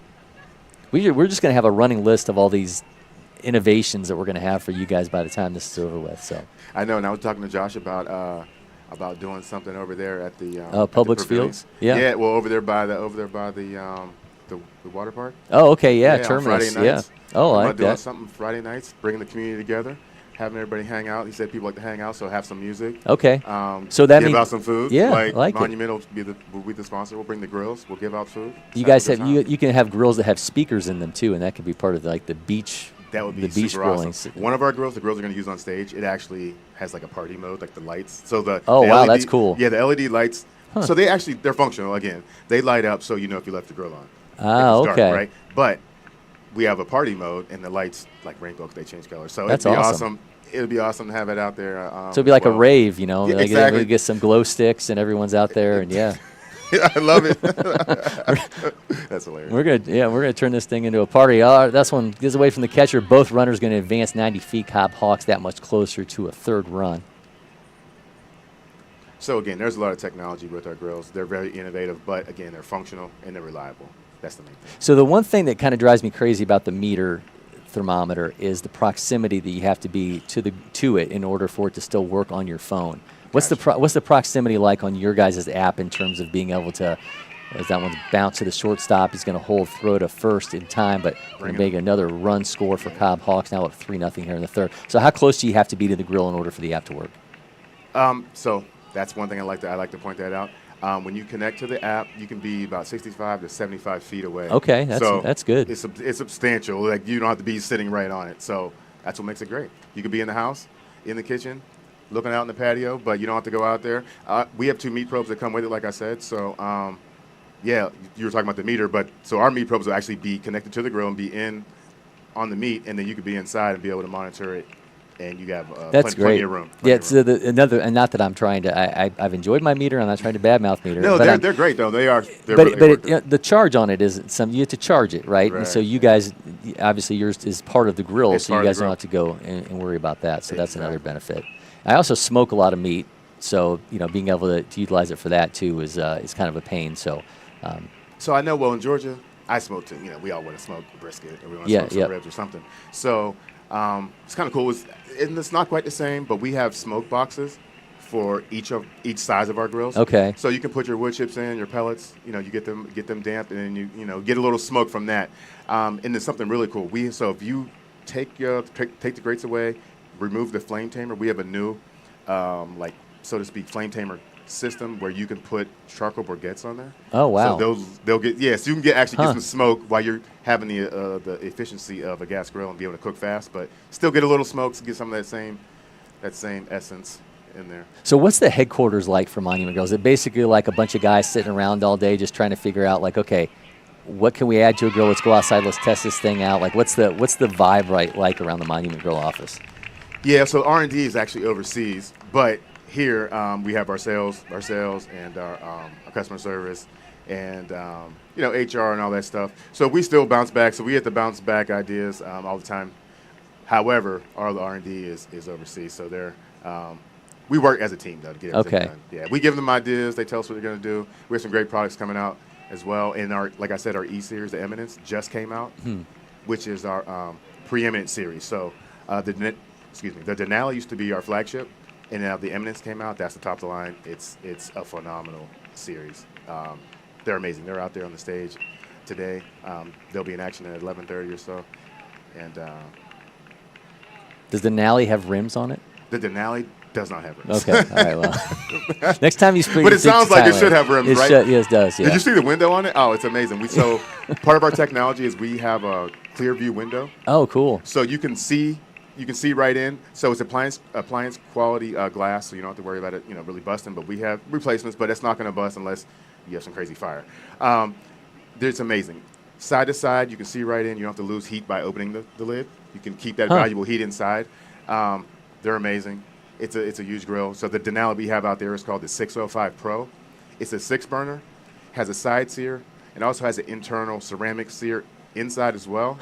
And it comes with a rotisserie and a cover. Wow. It's amazing. So it's phenomenal. that window thing you mentioned is Clearview. huge because I don't know how many times on smokers and stuff over time they get cloudy, the smoke gets inside of it, it starts to get, some little burn marks on it or stuff. For you guys to have that, to be able to see in there and you say it's replaceable, that's a big deal. Yes, and people think, oh, it's going to get smoky. I use mine a ton and don't really clean it, but if you want to, every few cooks, just take some Dawn Power Wash, wipe it. It's super simple, but it's very effective, and you'll be like, wow, it's something so simple, so really, really cool. You can just look right in and see your food cooking without having to lift it up. Tate Broom on the mound now as USA Scout's going to make a pitching change, with one out here in the bottom of the third. It's interesting to think about technology becoming so much bigger of a part of grills because growing up, you go to the cookout and it would just be somebody standing there with the old, round grill with some charcoal at the bottom of it, and the fact that we're talking about so much technology now in a outdoor cooking appliance is pretty incredible. I used to hate grilling when I had to get the charcoal ready. Yes, and I wasn't really sure. I used to see people do it. And I'm like, let me try it. And it would take me 30 minutes just to get the coals red, and then you got to spread them out. And by the time you get to cooking, I'd be like, I can't. Well, people put the lighter fluid on it and just throw the match on, and then it's just like a flame ball. It's a torch, but then you have to wait till it burns out. So it's like the whole process. I know people love it. Some people really love that because you get that, you get to use a different kind of lump charcoal and stuff like that to get the different smells, different taste profiles. But gas grills are so more efficient for our everyday. Obviously, I smoke too, but you don't always have time to dedicate 10 hours to cook. You know what I'm saying? So the gas grill is very efficient. Ours are phenomenal because they do heat evenly and they heat extremely fast. So fast, even heat is what we provide, allowing you to get to your cook, get your food done, get the food on the table for the kids before practice. So again, we've got the Grill and Tailgate Showcase presented by Publix taking place at 11:30 a.m. today. So make sure you get out to that. we'll be giving away a random monument grill. So make sure we push that across. But, man, you get your hands on one of these machines, you'll be able to absolutely kill it. You'll become the envy of your neighborhood. I might be letting the cat out of the bag, but we're gonna be doing. Oh, great hit! Did he get it in? No, it does drop down, so it's gonna have the bases loaded here with one out in the third. Oh, sweet. So on our website, so we're really about community. We want to bring people together. So we're gonna have on our website coming up soon. We're gonna have our community. We're going to try and get them to throw their own gatherings, have their own gatherings. Oh, nice. So basically, we're going to encourage people in the monument community to have gatherings of 50 or more people. And if they can do that, we'll actually pay them. We'll give them a grill to cook on, and we'll actually pay them to have that gathering. We really want to bring people out, That's bring awesome. people together by cooking. Cooking over a flame in the summer is amazing. Even in the winter, I like to cook out on my deck in the winter also. But grilling really is the centerpiece of most gatherings if we really think about it, whether it be like family dinners, holidays, or even just hosting friends. What's it called? What, you guys got a name for it? We were gonna. No, not yet. Okay. I was letting cat out of the bag. Yeah. All right, no. I just know we were brainstorming the other day, and we're getting everything together where we want to encourage our community, our monument community, to have a gathering. If they can have a gathering, they register with us. They're gonna have a gathering of 50. If they can do 50 people, they'll get X amount of dollars. That's if they can awesome. do 100 people and get them there, and then get them to sign up and be part of the community. And then when we're around doing stuff, one came in. Huh? Gather around the monument. Gather around the monument. So our tagline is cooking a monument. So share the moment. But people gather around monuments all the time, right? They do, So they do. gather around the monument. I'm just throwing that out there. I'm just giving you I'm nuggets. just giving Yeah, you- I'm giving you Let's get nuggets. nuggets. What you do with that and the roving grill cart, those are up to The you. roving grill cart. Yep, I'm just providing ideas here. This is a brainstorming session on live television. I love it. Love it. Grill cart. Yeah, we'll email you. That way you don't have to worry about it. No, I got it. Pop out to right field. Brandon King, man, that was some great stuff. Again, 11:30 today. Get to the crossroads of the baseball village. Going to be a lot going on with this grill and tailgate showcase presented by Publix, and we will see a monument grill be given away. Brandon, great stuff, man. I really appreciate you coming by. I appreciate it. All right, we're going to take a quick break. We'll be back with more from the Prep Baseball Open. So yeah, outrage is trending. Our feed's stirring us up, splitting us up. What if we came out from behind our walls and keyboards just for a sec and just go yard, front yard? Come out bagging, jumping, check on that Johnsonville feed. Let our individual flavors blend together. Yes, block nobody, block party. Keep it juicy. Boogie woogie jam slam, bust the dialect, I'm the The Windscreen Factory, more than just windscreen. We're a full-service sports facility contractor. We manufacture windscreen for sports and construction, do fence repair and installation, and fabricate field netting and batting cages. In addition to manufacturing the products, we also install upon request. We make safety padding for backstops, rails, and walls, as well as full-service print shop with logo, branding, and signage capabilities. Please call us for a quote today.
Back to our bullpen. We now bring in Grayson Rosen as we roll along in this game of the day from the Prep Baseball Open. Again, this part of the Publix Legends of the Spring weekend here across LakePoint Sports. 5-0 is the lead for Cobb Hawks.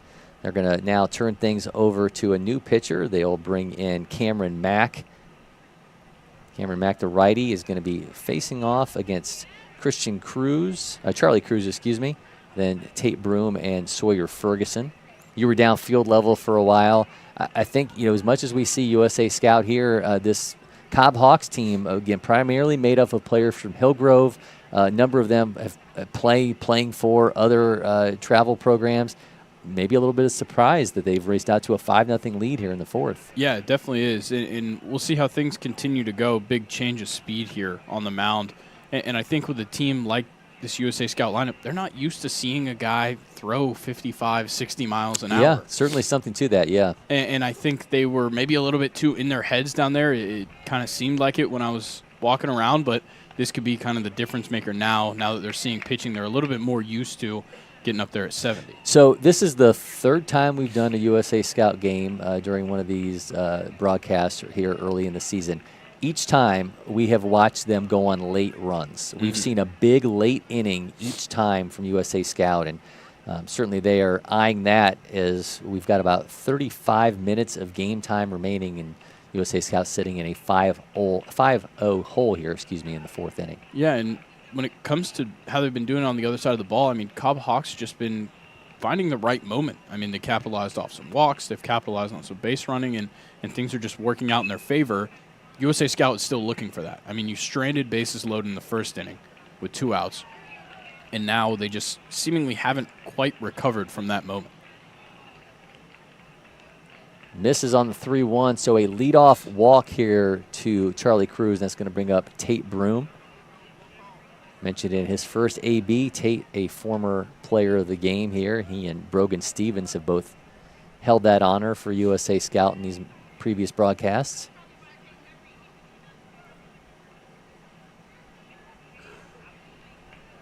Cameron Mack on the mound, 7th prep baseball event for him. Just want to get away from the catcher, bounces all the way back to the wall, and Cruz will round second, and he's going to hold there. Yeah, that took a really bad bounce. Mentioned it a couple times already, but we are going to have a broadcast from the Rise Hoops Tip-Off Classic coming at 1:30 p.m. today. Atlanta Timberwolves and Stars basketball. So you won't want to miss that one. Simone Stanley and Dustin Ware on the call from Rise Sports. Rise Hoops, here at LakePoint Sports. Rise Sports would just be something. Maybe there's like a overarching Rise Sports where it can have like a bunch of different things, but right now Rise Hoops is where that name resides. I like how Mack's pitching right now. It's definitely a different look. Obviously, you go lefty to righty, and then you pick up the velo. Just not quite finding the zone right now. He's got a 2-0 count here to Broom. Sends that one down the third base side foul. That one probably a ball as well. Got a little bit lucky there. That I think these USA Scout guys are a little bit antsy to hit. Yeah, there certainly could be some of that too, right? It's like you watched a velo you weren't comfortable with. Now you see one that you're a little bit more used to, accustomed to, and now you want to jump on something. I think as well, maybe it's not the correct mentality to have. We'll see how it pays off. But when you're down 5-0, being aggressive maybe isn't necessarily what you need right now. I think the biggest thing is just finding yourself on base, and they got it via the walk with the first batter, and now we'll see what Tate Broom does. But with this kind of hill to climb, you really have to kind of play every pitch correctly. Well, I think we're certainly going to see that play out with a runner at second right now, because we typically have seen USA Scout be pretty aggressive on the base pass, but considering where they sit on the scoreboard right now and trying to just get something going at the plate, how aggressive do they get in terms of trying to swipe bags as well? Find that out here as this AB continues 2-1 count. That's a strike inside. Nice job by Mack, even the count at 2-2. All right, so where do you stand, Brandon King from Monument Grill in here? We were talking about the roving grill cart, and obviously there could be some liability here with a gas grill we're pushing around campus. But where do you stand on that? You think that I'm I feel all like it for would be huge, right? I mean, I'd be at it all the time. I wouldn't want to man it nor push it, no, but certainly being a patron, I think would be a worthwhile thing. Yeah, I think so. I think it'd be fun. Obviously, you're right. I think there's some liability issues. Well, everything I feel like would have to be. So he said the one Monument Grill has a rotisserie in it. So I feel like everything would have to be something along those lines where it wouldn't shift. Yeah. While you're pushing the cart around. I don't know if the cart's motorized or not. I've not gotten that far yet in the design phase of it. It would need some kind of assistance because, I mean, whoever's pushing that grill, it's going to be a little heavy. So maybe you put like a lawnmower, so the self-propelled lawnmower engine on it. Yeah. And you do that. But some of those like have some jerk to them. So I don't know that you necessarily want that with something that had a live flame. But we're going to get there. Monument Grill is going to make sure that they send a check along the way for our design fees on all this. Yeah, we're retaining the intellectual property on yes, this. that's what it is. Yep, some IP, grill IP. Let's see what happens now. They draw the walk, still no outs. Runners on the corners. Probably expect him to run. Yeah. So this is always, I think, a moment that we always watch for with teams is to see how they play this, right? Everyone knows what's coming. The runner is clearly, Tate Broom, going to be taken off for second. But do they throw to the shortstop? Is it a throw back to the pitcher? Do they just nonchalantly let him take second? Swing through that one, and it's going to run back towards the pitcher. Yeah, and that one just a little bit too low. Had no chance of getting him anyways. So now USA Scout sets him up really well. Let's see what Sawyer Ferguson's got. Runners at second and third with nobody out here in the top of the fourth. A 5-0 lead for Cobb Hawks. Oh, off the hands. Yeah, off his hands. Drops that down in the left field. That's going to be one run for USA Scout, booking his way all the way home. Make it 2-0 as Sawyer Ferguson is standing at second with a 2-run double. And, man, he's got some little – that was like an Elvis. That was some Elvis Presley moves right there. I like it. Sawyer, great hit right there. That might have been one of the – more interesting double cellies I've ever seen. Oh yeah, it's definitely up there. I mean, we've seen some guys get creative, but that one took some skill, I think. Well, when you're a catcher and you get to run all the way to second base, you make sure everybody knows about it. Yeah, and then you get to go back to the dugout and go ahead and just brag about your hit. As you were replaced by a courtesy runner, and now Graham Dooley get his chance here to eat into this lead. I mentioned USA Scouts' MO on these broadcasts has been a big inning. See if they can provide that as they have trimmed the lead to 3 here in the top of the fourth. This high from Mac Brown. I'm just making up. I'm just throwing old college football coaches into Cameron it's not Mac Brown. Yeah. If Mac Brown was out here. Yeah. What do you think he's got? What do you think the velo is off Mac Brown? 50, Look, 45? I love Mac Brown. He was a Seminole, but it's not going to be high. I mean, we might be talking 40s, unfortunately. Right. Mac misses on that. It makes it 2-0. Should have checked. I bet he goes by Cam Mac. I think that's a strong Cam Mac's a strong name.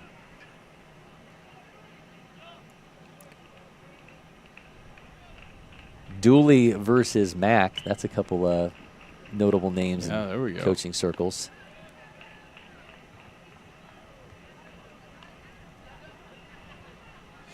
.30 count here to Dooley. It looks like Joey Odak's the courtesy runner. Yep.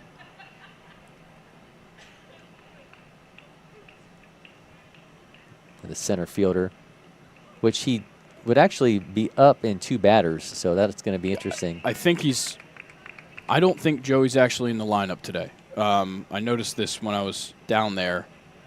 He was listed as playing center field in the. I think somebody else is also wearing 27. We've run into this issue before with USA Scout. Okay, I believe that's Cole Trawick. Yes, and he is in the lineup, and Joey is not. All right, so Cole Trawick is actually in the lineup as Odak takes third. Okay, so now we have the runners on the corners, no outs. You steal on the first pitch, and then you hit a double. That's right. I think that's the pattern as of right now. Well, we know Dooley's taking off for second. Kellum Typer, the extra hitter, now at the plate. 0 for 1 today.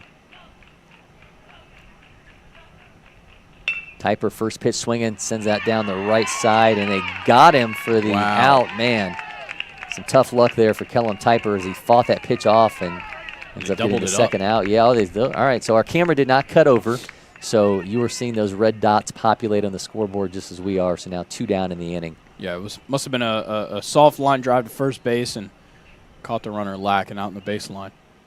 Good work right there by Cobb Hawks. Kind of saves themselves from danger. All right, so now we got Cole Trawick at the plate, where I will say in Cole's first AB, I thought it was Joey because he's the third. Yeah, he's a left-hander. Yeah, lefty. Yep, just like Odak. So Cole Trawick now at the plate. Runner at third. Trawick, North Paulding 2029, 2025 Rising Stars preseason All-State invitee. 0-1 count. Oh, that's on strike in the outside corner. Trawick a little surprised by that call. Yeah, I am too. I mean, that's some good movement to it. Yeah, it definitely did have some good movement, and I could see where it could trip you up from the view, but that one seemed a little off the plate. All right, 1-1 to Trawick. Tried to go back to the same pitch, and I think he just missed. 2-1.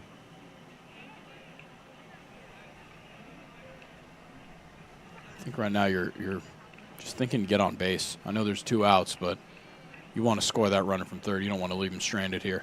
Counts now 3-1 to Trawick. Brody Brumbelow in the on-deck circle.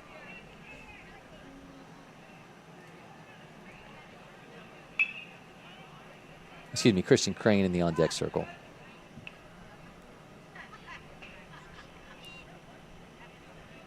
We've had so many of these USA Scout games as he goes down on strikes actually have multiple lineups that we had in there. Yeah. So, yeah, glancing down a little bit. So, all right, Trawick goes down on strikes as to bring an end to the inning. 5-2 lead as USA Scout gets on the board. Cobb Hawks will try to answer as we move along. You're watching the Prep Baseball Open.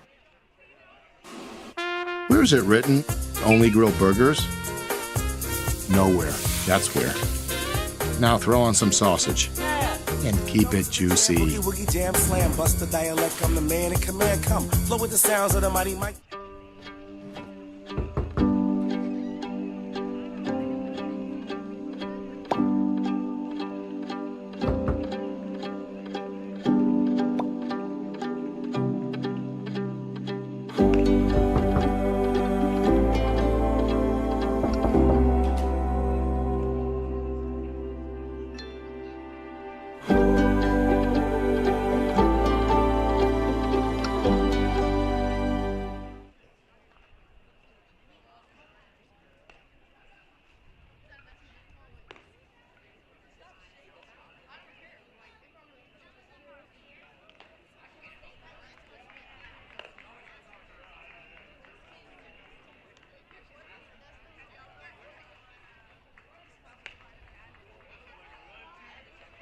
We are back here at LakePoint Sports. 5-2 is the lead for Cobb Hawks over USA Scout here in the Prep Baseball Open. This, of course, part of the Publix Legends of the Spring weekend here across campus. Another busy, every weekend is busy here across campus. Every weekend there is a lot going on, but these weekends are a little elevated, and certainly this one all the more so when we've got the grill and tailgate showcase here at the Baseball Village Crossroads at 11:30. That presented by Publix. Again, as you heard when Brandon King was in here in studio giving away a Monument Grill, so make sure you get out here, enter to win that. So we weren't sure if you were physically leaving with the grill or if you were leaving with a voucher and then having the grill. I should have probably asked Brandon that part of it, whether or not you should have brought a truck or if someone's going to be driving down 75 with a Monument Grill in tow. That could be interesting. Just it has wheels, that would be pretty right? Awesome. Or you just like pull it behind strap you. it to the top. Yeah. Yeah. I'm sure we've got something around here Josh Laney could help you out with. Yeah, that would probably be a much better play than just allowing the wheels of the Monument Grill to go 70 miles an hour up 75. Yeah, now, these are some high-quality products, but I don't know if they're necessarily road-safe wheels. If I had to guess, they're probably not. Yeah, I should have asked Brandon if they were like rolling on Michelin's or they were just like the plastic wheels that we're so accustomed to on these things. So high quality nonetheless. That's right. And what are the grilling out there? The smell is creeping into the studio now. It's pretty fantastic.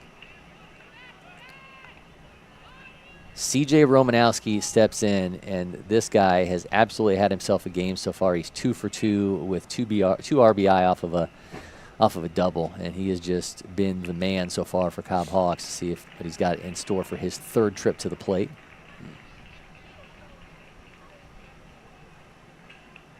So we've got the runner on first right now. Yeah, Tate Broom on the mound now, by the way. Opening walk. See what Broom's got in store here for Romanowski. Swings through a breaking ball. Count now 0-2. Yeah, that was a great spot for that ball, too. Yep. All right, so you've changed eye levels on him a little bit here. I think you go to the outside of the plate. You got him on the inside there, made him swing. Yep. You see the catcher setting up outside.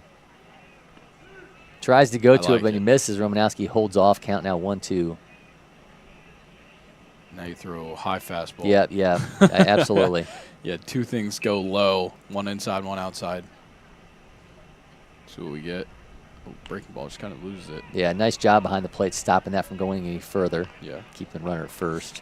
Sawyer Ferguson loves to make you think he's going to try that back pick. Sometimes he will try it. Avery Hunt and I were talking about if we had prize picks here at LakePoint Sports, I think catcher back pick throws would certainly be on the radars. Ooh. Goes to third base, throws to second. Oh, they got the runner at second, but Romanowski will be standing at first base. It's a fielder's choice, but Yeah. still, reaching base safely 3 straight times in this game, and it's been a huge part of why Cobb Hawks is doing what they're doing right now. So Romanowski on board for the 3rd time today. Now Grayson Bentley, who's 1 for 2. Our scorers gave him the hit, so they're calling him 3 for Okay, 3. all right, there you go. I mean, we can't allow our own eyes to be the judge. We have to go off the scorekeeper. The box says what the box says. Yeah. Maybe one of these days we can do what some of those guys out at the games. I'm sure plenty of people have been to an MLB game where you're sitting next to typically an older gentleman who's keeping his own score. Yeah. I've been in the press box many times when the scorekeeper in there, and there'll be a debate, and you'll hear them change. Wow. Inside in real time. You're watching it happen. Amazing. Yeah. Yeah, and I mean, stat corrections are a big thing. It happens a lot after the fact. Yeah. I mean, you could have weeks go by, and then they just take something away, give a guy a hit. It's kind of an interesting part of the game that nobody really knows much about. Yeah, I've seen it happen many times in real time, though, in terms of later in the game, but not where they go, hey, guess what? 2 days ago, I'm going to go back and change that one. But that's the only sport where they do that, right? It's not like you would say. Basketball does it. Well, no, I mean after the fact. Yeah. They'll change it after the fact. The NBA scorers will go back and take away an assist or give an assist or rebound, something like that.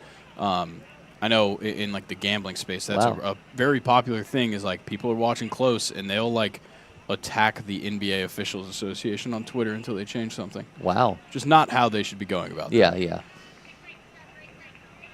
1 out walk. Runners now at first and second for Cobb Hawks. Again, they're already up 5-2 here in the bottom of the 4th inning. Sitting at about 20 minutes of game time remaining.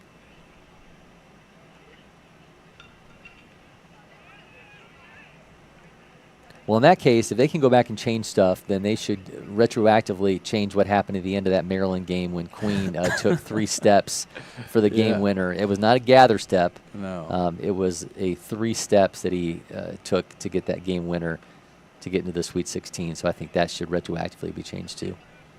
Yeah, unfortunately, they can't change. I believe the thing is you can't change a play that affects the Gotcha. the final score or the final outcome. Well, I think we're to the point with every sport where if there's a blatantly wrong call, there should be some overseer of these officials that should just stop play and let them know they were blatantly wrong, regardless of what the mechanics are of what's allowed in that sport. We just, there's just too much at stake, and I think we have too much in the way of technology to be able to make sure this kind of stuff doesn't happen. And if you don't want robot referees, then add some wrinkles to that are going to allow the human element to change things. Because otherwise, we're going to end up with robots officiating everything.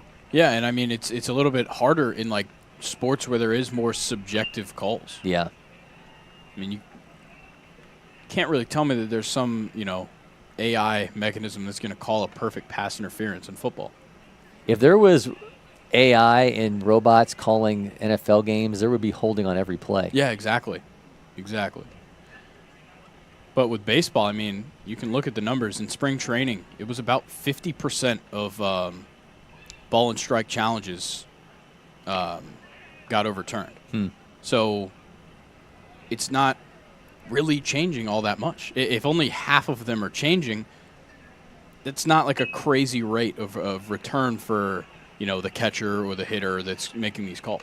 Well, Avery Hunt said earlier he thinks a lot of the technology that we've seen come across Major League Baseball is probably going to be making its way to this level in the next couple of years. I don't think we're going to get pitch challenges because, as he said, these games would take all day because none of these batters think anything's a strike. Yeah. Well, luckily you only get I think it's one challenge an inning unless you get it right. Yeah. Then you can keep doing it. I think Cal Raleigh had he went 3 for 3 in an inning, making calls behind the plate. Broom issues the walk. Bases are now going to be loaded.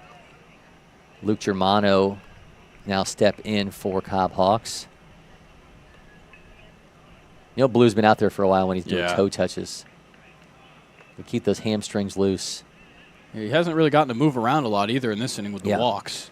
Just kind of. We should have like umpire aerobics. They should have like their own video. Todd Marlar, who runs United Empires here at LakePoint Sports, they should have like their own version of it where, don't feel blue. Maybe that could be it, something like that. And they're out there like doing their toe touches together, and they got a video they show them. Or we could definitely get GoPros involved. Yep. We can make this happen. Yeah. Our guy out there in the field, he's done behind the plate and the one time we've done in the field. Did that as well. That footage on the GoPros that we've been pushing out this year, we've got some new GoPros, has just been some fantastic stuff. And as always, thank you to United Umpires for their willingness to allow us to strap GoPros onto their masks. It's really been some awesome footage that we've been able to get across these games, and I know these guys like it too. Yeah. But man, it's really been great for us to be able to utilize. Swing and a miss by Germano. Again, bases loaded, 1 out. Cobb Hawks with a 3-run lead here in the bottom of the 4th inning. Big spot here for Cobb Hawks. You could really kind of get things back to where you were before this inning. You gave up the 2 runs in the top of the 4th. Now bases loaded, 1 out. It's a fantastic scoring opportunity. You just got to pick the right one.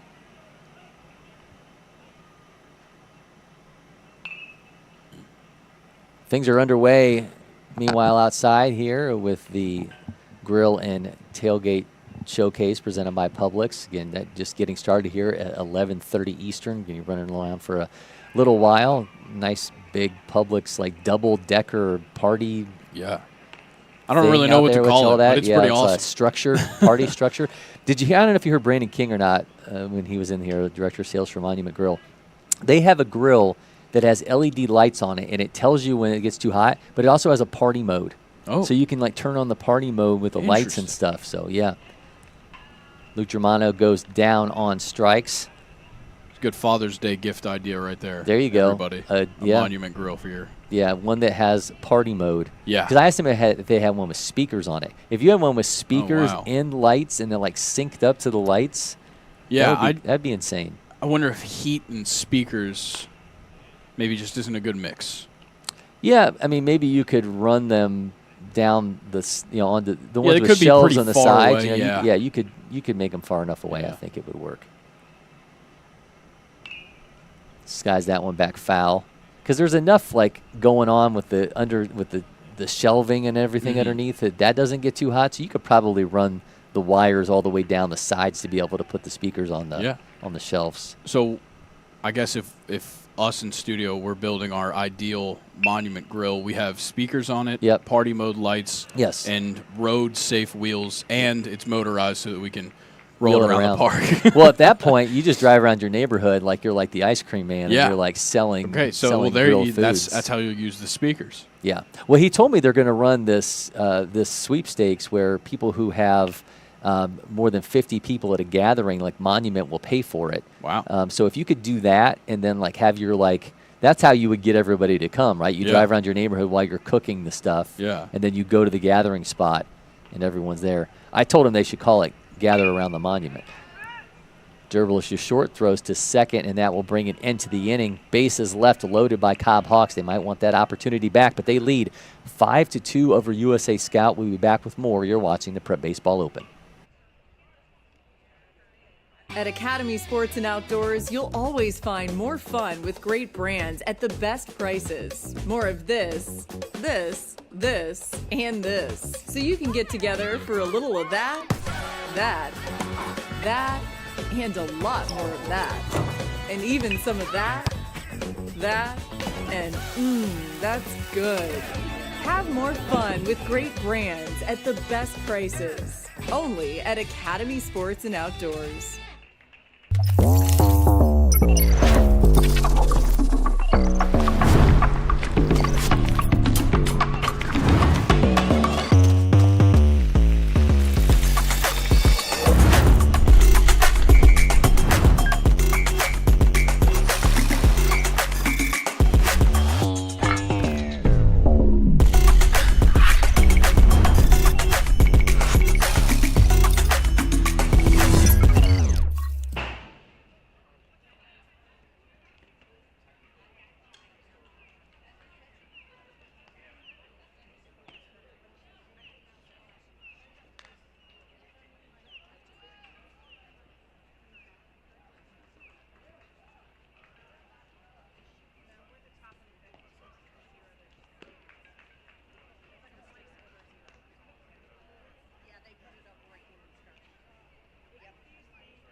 Cameron Mack returns to the mound. Return of the Mack. There you go. I like that. There we go.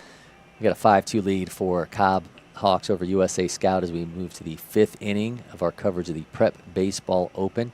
Christian Crane will lead things off for USA Scout, followed by Cal Morrison and then Carson Woods.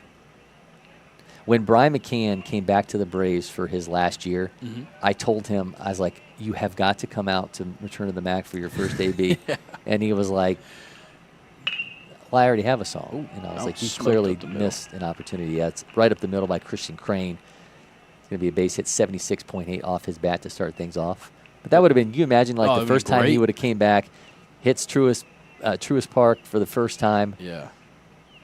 And that music hits. That would have been good. Yeah. For some reason, the one Brian McCann memory I have from that season, he hit a walk-off middle of the summer, I think. Somewhere in like late June, he hit a walk-off. And I was just like, oh, he's so back. And I was like, but it's also like, it's over. Yeah. But like, so it was so nice to see him back for a year. It was fun talking to him and Francoeur about it. They reminisced about their old days. The runner takes off for second. They lived together in a house in Duluth when they had both gotten to the majors. And they said once the kids in the neighborhood found out that they just kept coming to their house, like they kept knocking on the door, like they just wanted to come see him.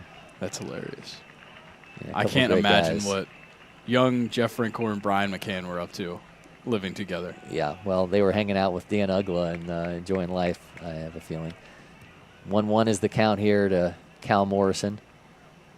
No, excuse me, we do have now Joey Odak in this game.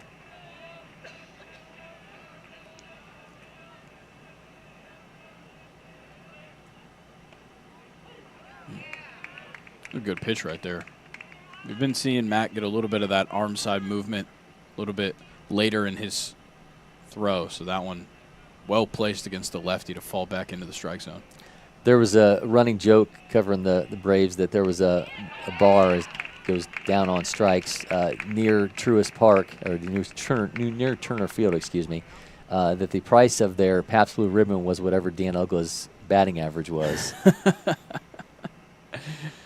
Well, for a couple of years, that'd have been they'd have been rolling in dough. But yeah. I don't know how well that went in the later years. Third base makes the play in foul territory, and runner will head back to the bag, and Go back and retrieve his bat. No, he tried it. He tried it. No, come on. Oh, he tried it, man. That's always such a nice move when you can actually pull it off. Look at the smile on his face behind the plate. He tried. But you can't try and fail that one. That's one you got to get right. Carson Woods sends that foul. Looked like he maybe caught a piece of his foot when it came off the bat there, shaking it off right now.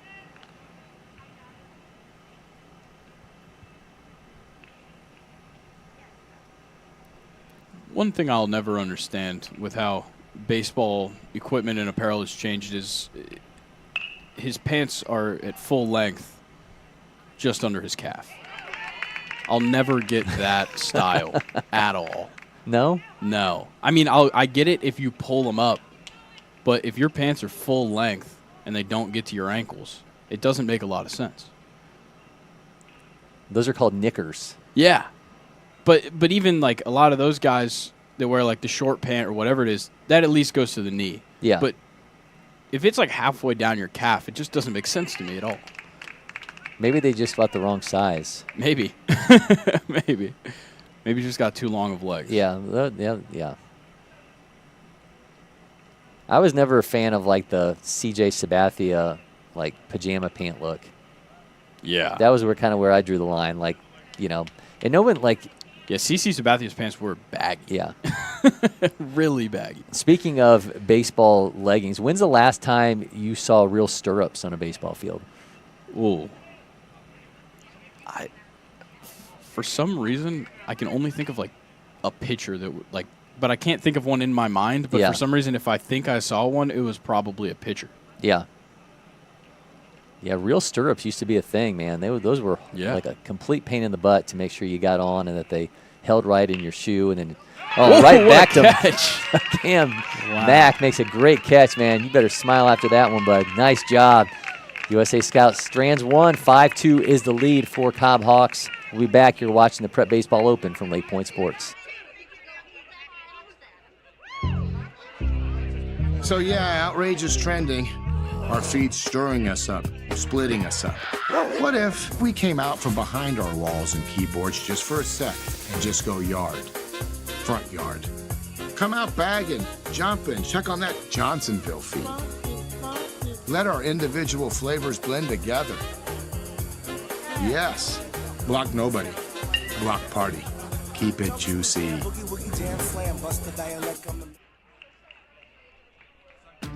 The Windscreen Factory, more than just windscreen.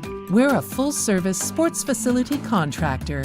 We manufacture windscreen for sports and construction, do fence repair and installation, and fabricate field netting and batting cages. In addition to manufacturing the products, we also install upon request. We make safety padding for backstops, rails, and walls, as well as full-service print shop with logo, branding, and signage capabilities. Please call us for a quote today.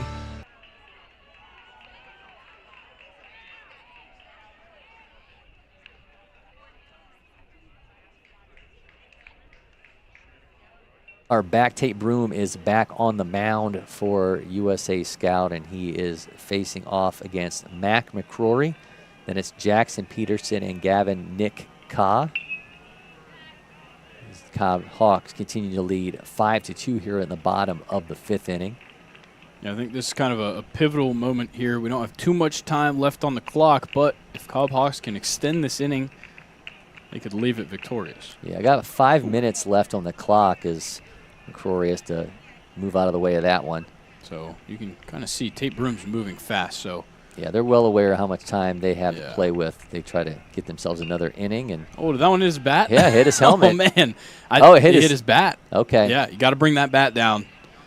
You learned that at the first practice.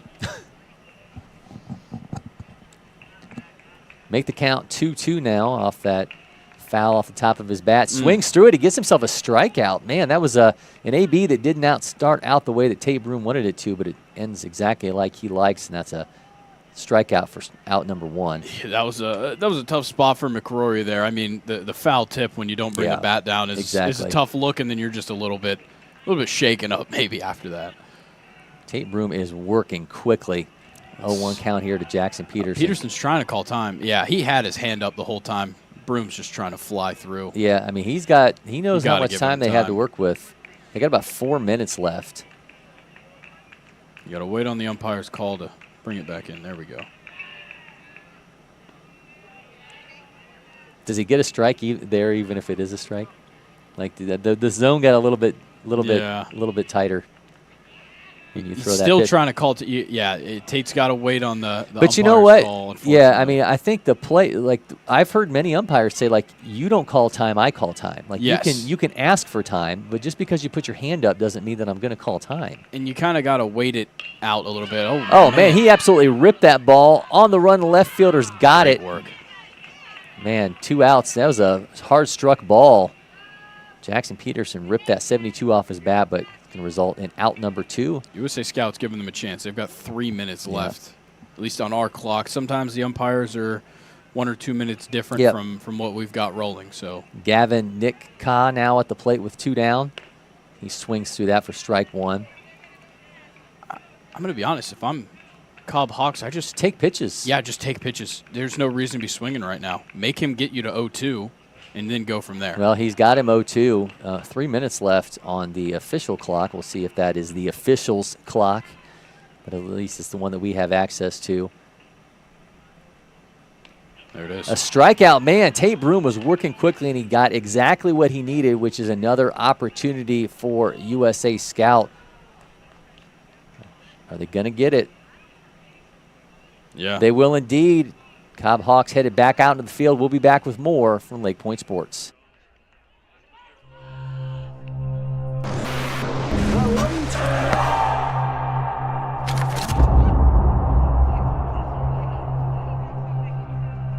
We're here at LakePoint Sports, the site of the first Curve Test Center.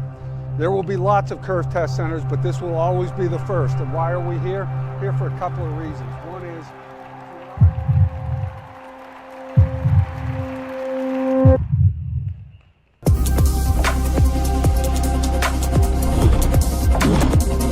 think about the effort players are spending trying to get coaches to notice them.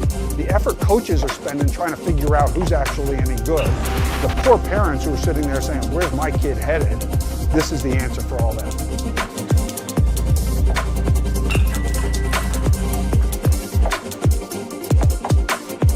Everyone wants to be seen, right?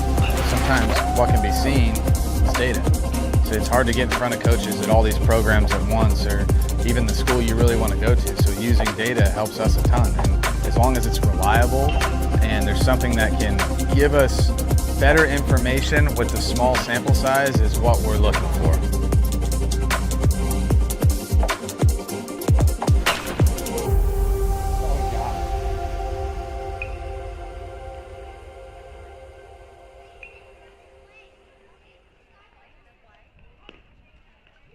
Curve Test Centers is redefining player and performance data when it comes to evaluation and recruiting. Test your athletic, cognitive, and baseball skills with TrackMan, Proteus, and more. Visit at the Bubble or sign up now at curvetestcenter.com. Don't miss this chance to level up your game. We are back here at LakePoint Sports. USA Scout worked quickly and got themselves another opportunity as we now are in the 6th inning of play. We have green fields here at LakePoint Sports, but it is green everywhere in Metro Atlanta right now. And producer Jack just told us during the break that the pollen count today is a record of 14,801, surpassing the previous record of 9,069 set in March of 2012. So 13 years later, that pollen count not just beaten, obliterated by more than 5,000. What's the actual, like, what does that mean? I have no idea. I just know it's bad. Does it mean like droplets of pollen? Like how do they measure that? I would assume it's probably within some kind of like maybe maybe like a square foot. Okay. Maybe I really don't know how they calculate it. I just know that my dad would tell me what it was and that I needed to take Zyrtec that day. Okay. So that's how it was growing up. It means grains per cubic meter. Okay. Okay, yeah. Grains per cubic meter. Thank you for the insight, Jack. So a leadoff single for USA Scout. They are in business here to start off the 6th inning. Cobb Hawks, the home team, they just need to hold serve here get themselves out with the win. But USA Scout, we've talked about it before, they have had a penchant for big innings. They will try to do that yet again here as they trail by 3 runs in the top of the 6th. Yeah, so time has run out here. So if Cobb Hawks are able to get through this without giving up the lead, or at least USA Scout tying things up, they will win this game. So it's a big moment here for Mac on the mound to try and close things out here. He's got Charlie Cruz at the plate.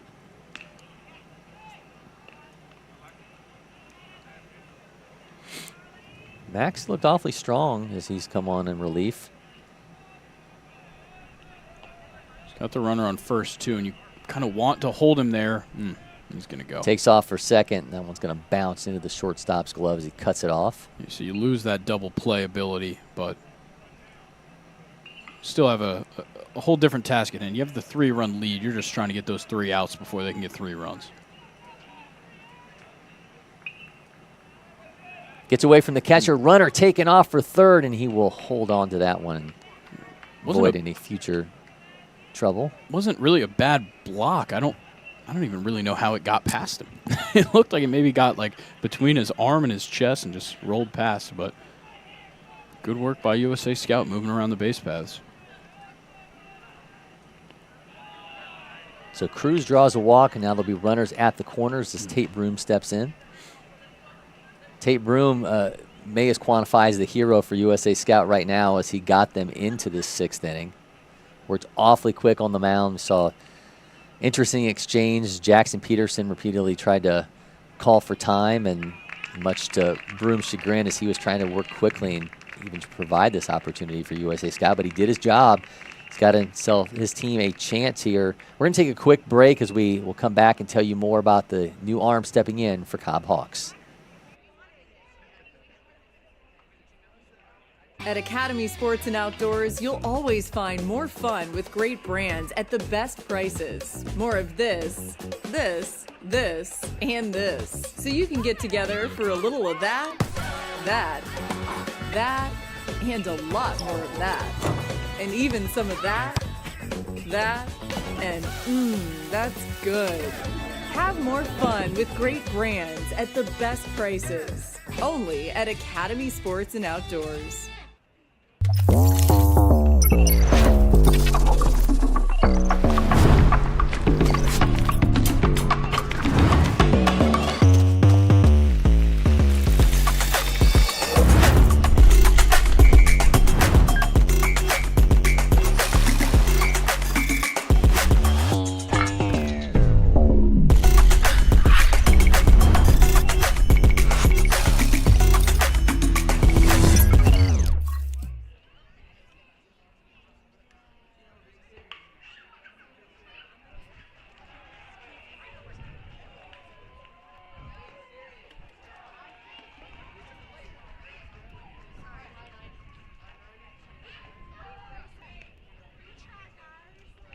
Welcome back. New pitcher on the mound for Cobb Hawks is Drew Cindersign.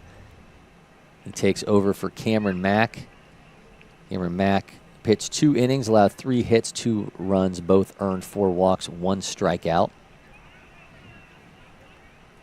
It's definitely a spot where you maybe don't want to have to make that pitching change, but it was clear that I think Mack had kind of done his time up there on the mound. He did a great job while he was out there, but it's time to hand it off to somebody else, and now we'll see what Cindersign has to offer. And he will have to face Tate Broom. We've got runners on the corners. No outs. Broom representing the tying run potentially. Dangerous game, picking off over to first base. Yeah, when you got a runner at third. I mean, clearly they're trying to keep him there to keep the double play in play, but when the end result there is potentially watching a ball get away and another run scoring for USA Scout, it can be, as you mentioned, dangerous territory. 1-0 now, the count to Broom. I'm not smelling the hamburgers anymore from the grill and tailgate showcase. Maybe the wind's changed. Or maybe it's just been dampened by the pollen count. Could be. Runner taken off for second. Catcher will hold it. Almost. Still not came there. up short. There we go. Had he thrown down, that might have been interesting. Might have been worth it. Maybe a little early slide. Talk about when this turf's wet, you got to slide early. I think maybe he hasn't slid here in a little bit. It's a 2-0. Catcher stops that from going any further. Count now 3-0. One pitch away from having the bases loaded. Sawyer Ferguson in the on-deck circle. And USA Scout knows that you got to be really selective on what you really want to give a shot here to make things happen. Tate Broom doing a good job just letting it all fall. There's a walk. Bases will indeed be loaded for Sawyer Ferguson. Almost, obviously you don't prefer that bases be loaded, but now you have that out potential of just going straight to home on a force out or just tagging your base. Catcher directing that left fielder to play the line. You've got 3 runs to play with, so if it means getting an out, you'll gladly surrender 1.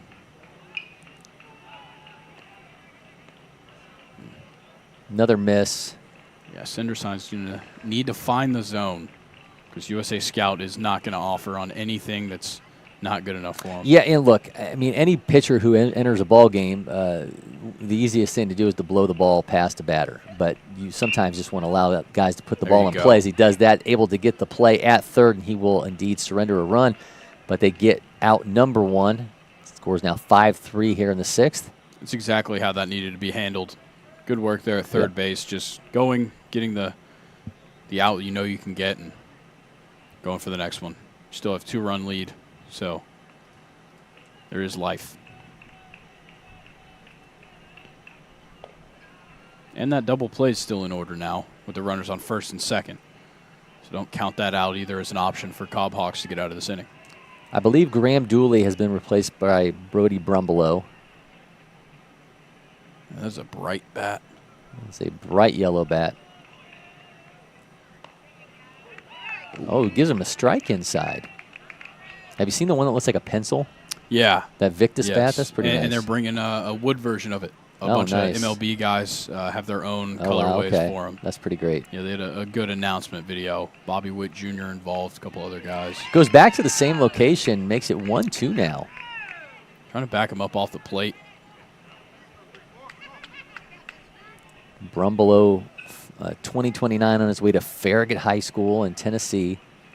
9th prep baseball event for him. He's got a 1-2 count. Oh, man, goes after the elevated fastball and results in the second out here in the 6th.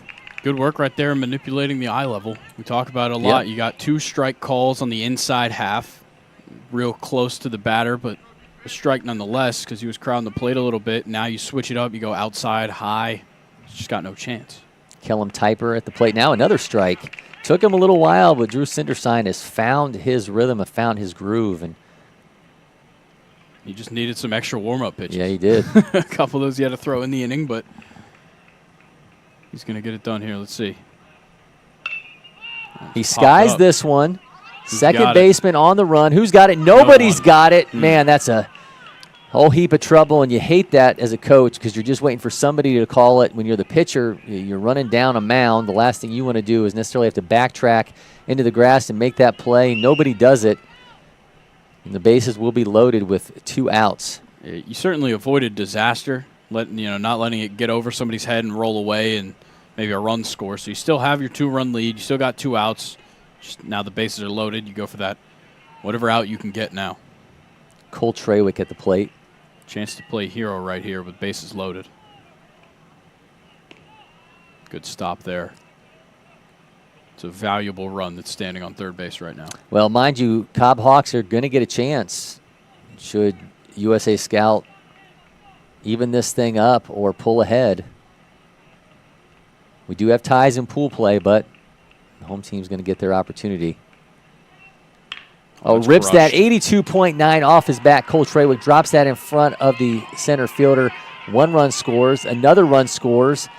Trawick's going to be standing at first, pumping up the dugout. Man, we've got a tie ball game here in the bottom of the 6th inning as Cole Trawick comes through big time. that was essential to this lineup for USA Scout to have a guy come up in that spot like Trey Wiku has been batting in that spot for a couple weeks. He's been towards that lower half of the lineup, but getting that kind of production out of the bottom half of the lineup, you had the middle of the lineup get on base, and to see guys step up throughout this lineup is huge, and it's a big reason of why they're able to have these big innings where they just show up seemingly out of nowhere. I mean, they were down 5-0 at one point in this game.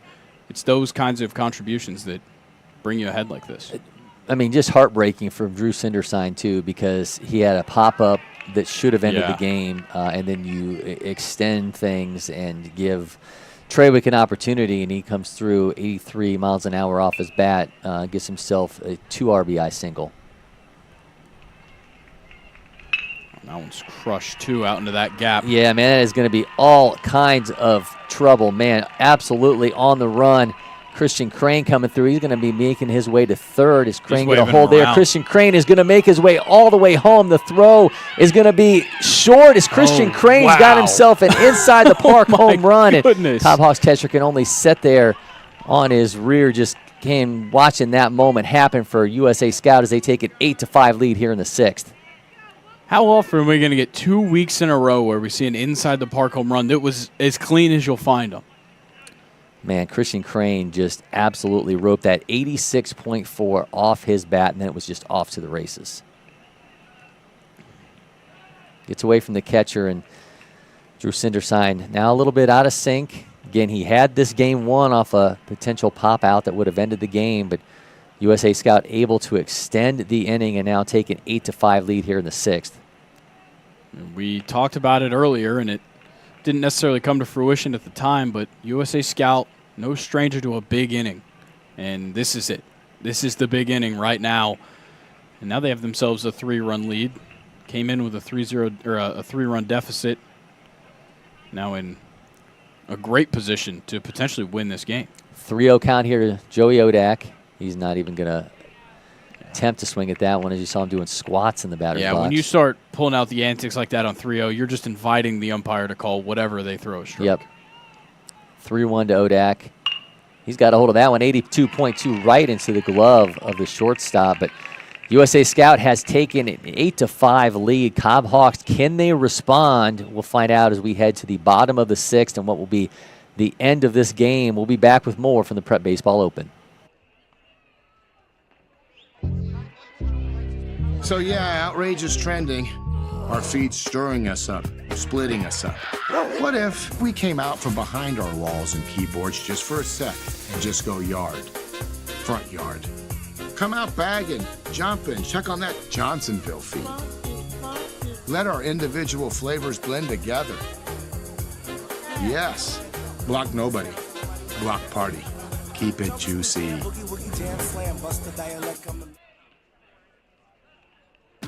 The Windscreen Factory, more than just windscreen. We're a full-service sports facility contractor. We manufacture windscreen for sports and construction, do fence repair and installation, and fabricate field netting and batting cages. In addition to manufacturing the products, we also install upon request. We make safety padding for backstops, rails, and walls, as well as full-service print shop with logo, branding, and signage capabilities. Please call us for a quote today.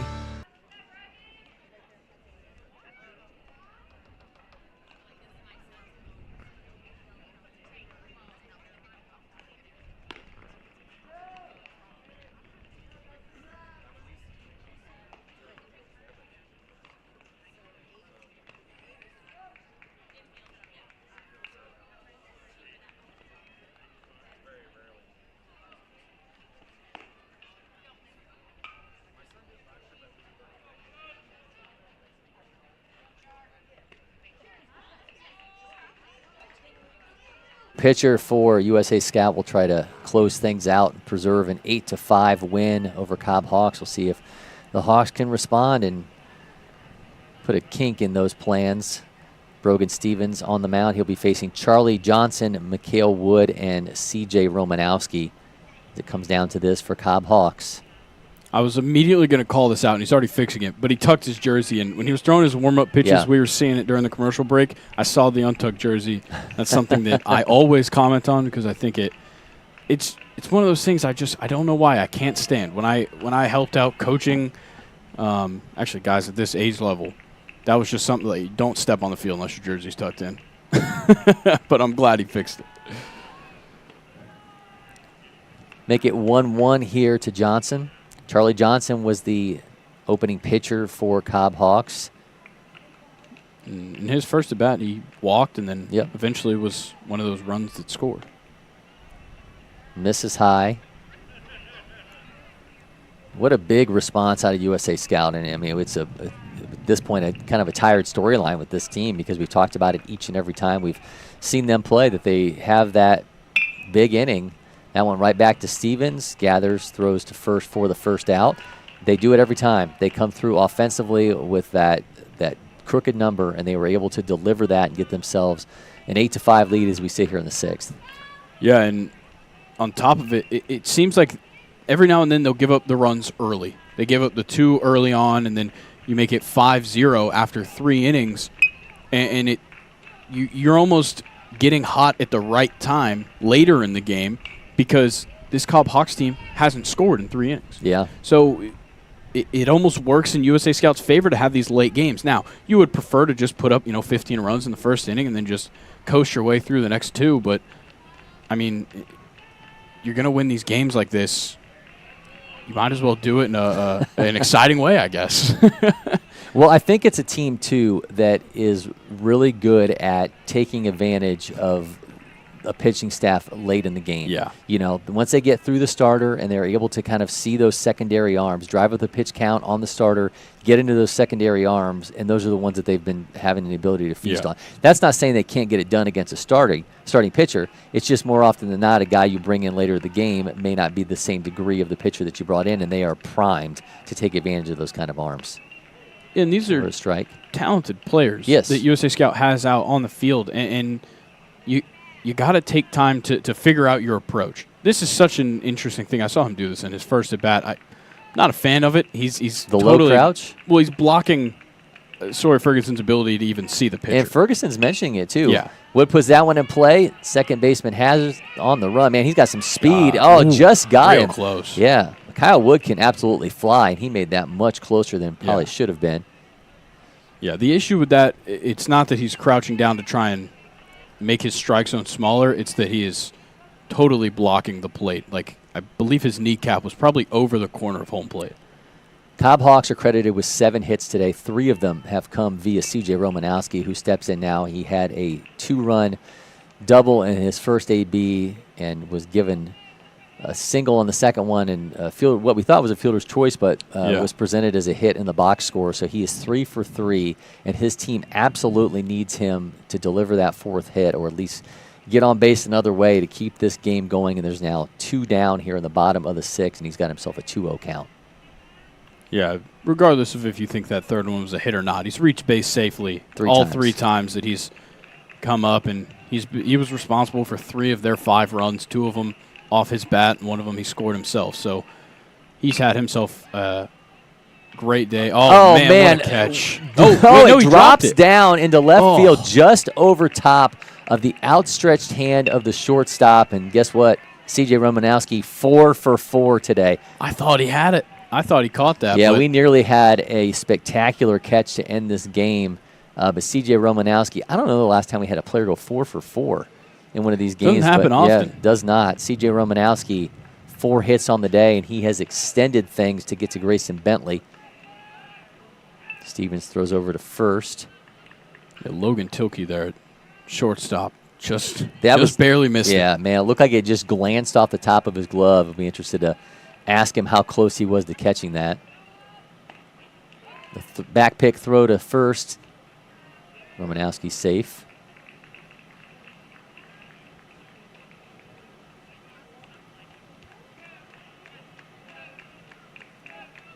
Two outs, 0-1 the count to Bentley. Romanowski at first. Oh, just stops it from getting any further as Ferguson's able to jump back and stop that ball. kind of lost it there. Yeah. On that one. You could see, Sawyer Ferguson was set up well outside behind the plate, set up out there again, see what they bring. Another throw over to first. It's interesting how much they're giving the attention over there. You have a 3-run lead, 2 outs, bottom of the 6th. You just get this out here at the plate and you're done. There we go. Swing and a miss. Count is now 1-2. See what Stevens has. Cobb Hawks down to their last strike. They led this game 5-0. They are in danger of watching USA Scout emerge with an 8-5 win. Oh, man, he just misses on the breaking ball, and man, absolutely misses. Brogan Stevens thought he had that one. Yeah, and Sawyer Ferguson did too, but I think it just came across a little bit too low. It saw the whole plate, but came in a little low. All right, here comes the 2-2 to Bentley. Another miss. Count is now full. If Bentley gets on, it'll be Lincoln Anderson. Stevens, probably take a breath, reset yourself here. A little bit too in your head about missing that strike call.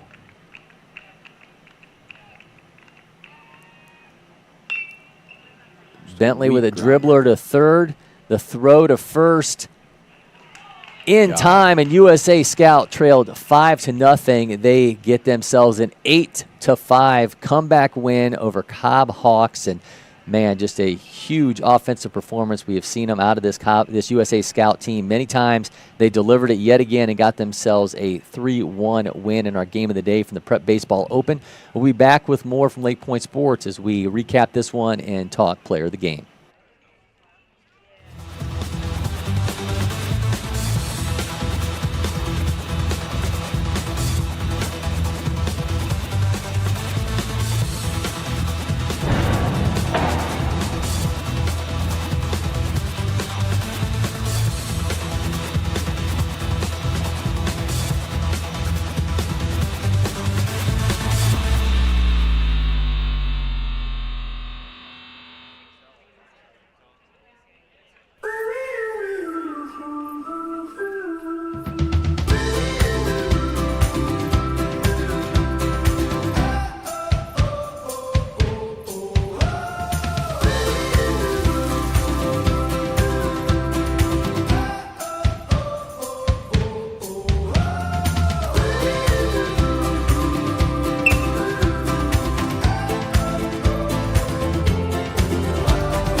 Windscreen Factory, more than just windscreen.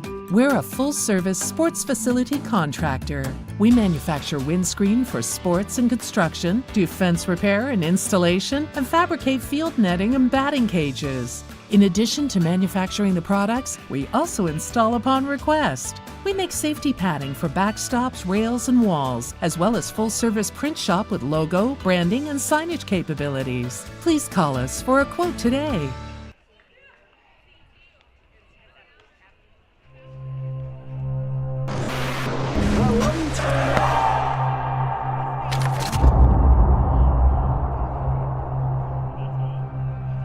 We're here at LakePoint Sports, the site of the first Curve Test Center. There will be lots of Curve Test Centers, but this will always be the first. And why are we here? Here for a couple of reasons. One is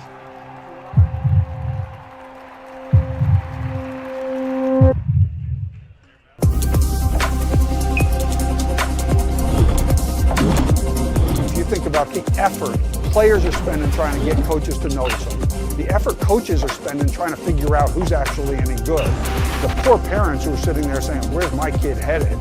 This is the answer for all that.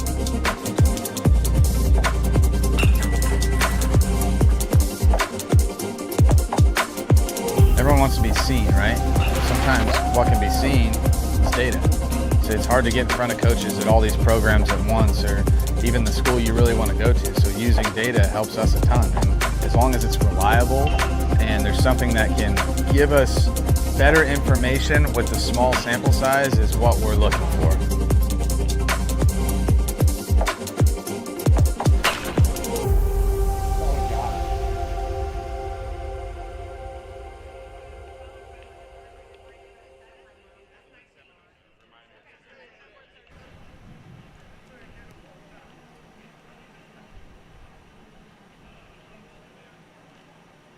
Curve Test Center is redefining player performance data when it comes to evaluation and recruiting. Test your athletic, cognitive, and baseball skills. Track me and Proteus and more.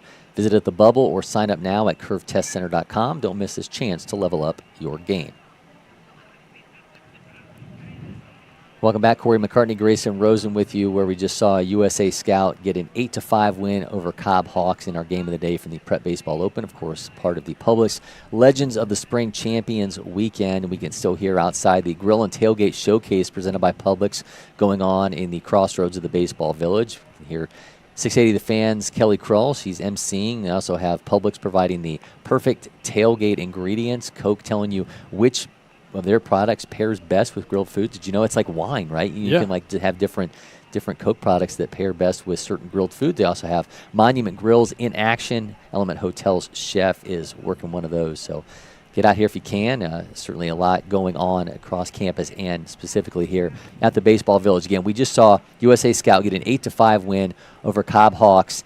Cobb Hawks led 5-0 after 3 innings. USA Scout, we've mentioned it a million times. We've seen them come through with that big crooked number, that big inning. They get 2 runs in the 4th. The 6th inning, floodgates open, man. 6 runs. This team just found themselves when it mattered most and ends up getting a victory. Yeah, and I think the biggest thing is how they handled the bottom of the 5th. Yeah. With Tate Broom on the mound, moving as fast as possible, a quick 3 outs. I mean, they went into that inning, I believe, with 8 minutes left on the clock, and they got out of it. Still, I think, 2 minutes to spare.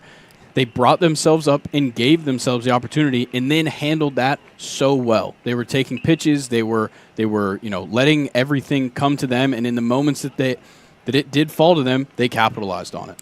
Yeah, we've given Tate Broom player of the game before, and he probably should be player of the game considering that if he doesn't get up there and work quickly, there is no 6th inning for USA Scout to score 6 runs in. But, man, they had some absolutely huge moments in that inning and nothing bigger than Christian Crane, a 3-run inside the park home run to give them that 8-5 lead, which they end up holding down in the bottom of the 6th. Man, he just ropes the ball into right field, and it was just off to the races. Yeah, and 2 weeks in a row now, a pivotal inside the park home run that we've seen in these games. But in a tie ball game, 2 runners on, you had just had that 1 out. So you needed something to happen, and Christian Crane roped, I think it was like 86+ off the bat, too, and it just rolled to the wall, and he just kept flying. The only thing as high as the pollen count is the amount of runs that USA Scout can provide in one single inning. They are 8-5 winners over Cobb Hawks in our game of the day from the Prep Baseball Open. Make sure you join us a little bit later today. We'll have a Rise Hoops broadcast for you at 1:30 p.m. between the Atlanta Timberwolves and Stars basketball, and we will be returning to baseball action on Monday with another Spring Break Experience watch party. That will be at 2 p.m. Eastern and feature some absolutely elite players as we welcome in teams from Illinois, Ohio, and right here in Georgia. So make sure you join us for that. It'll be available on Facebook, X, and YouTube. So until then, for Grayson, Rosen, Avery Hunt, and producer Jack McCartney, I'm Cory McCartney, and for now, we're signing off from LakePoint Sports.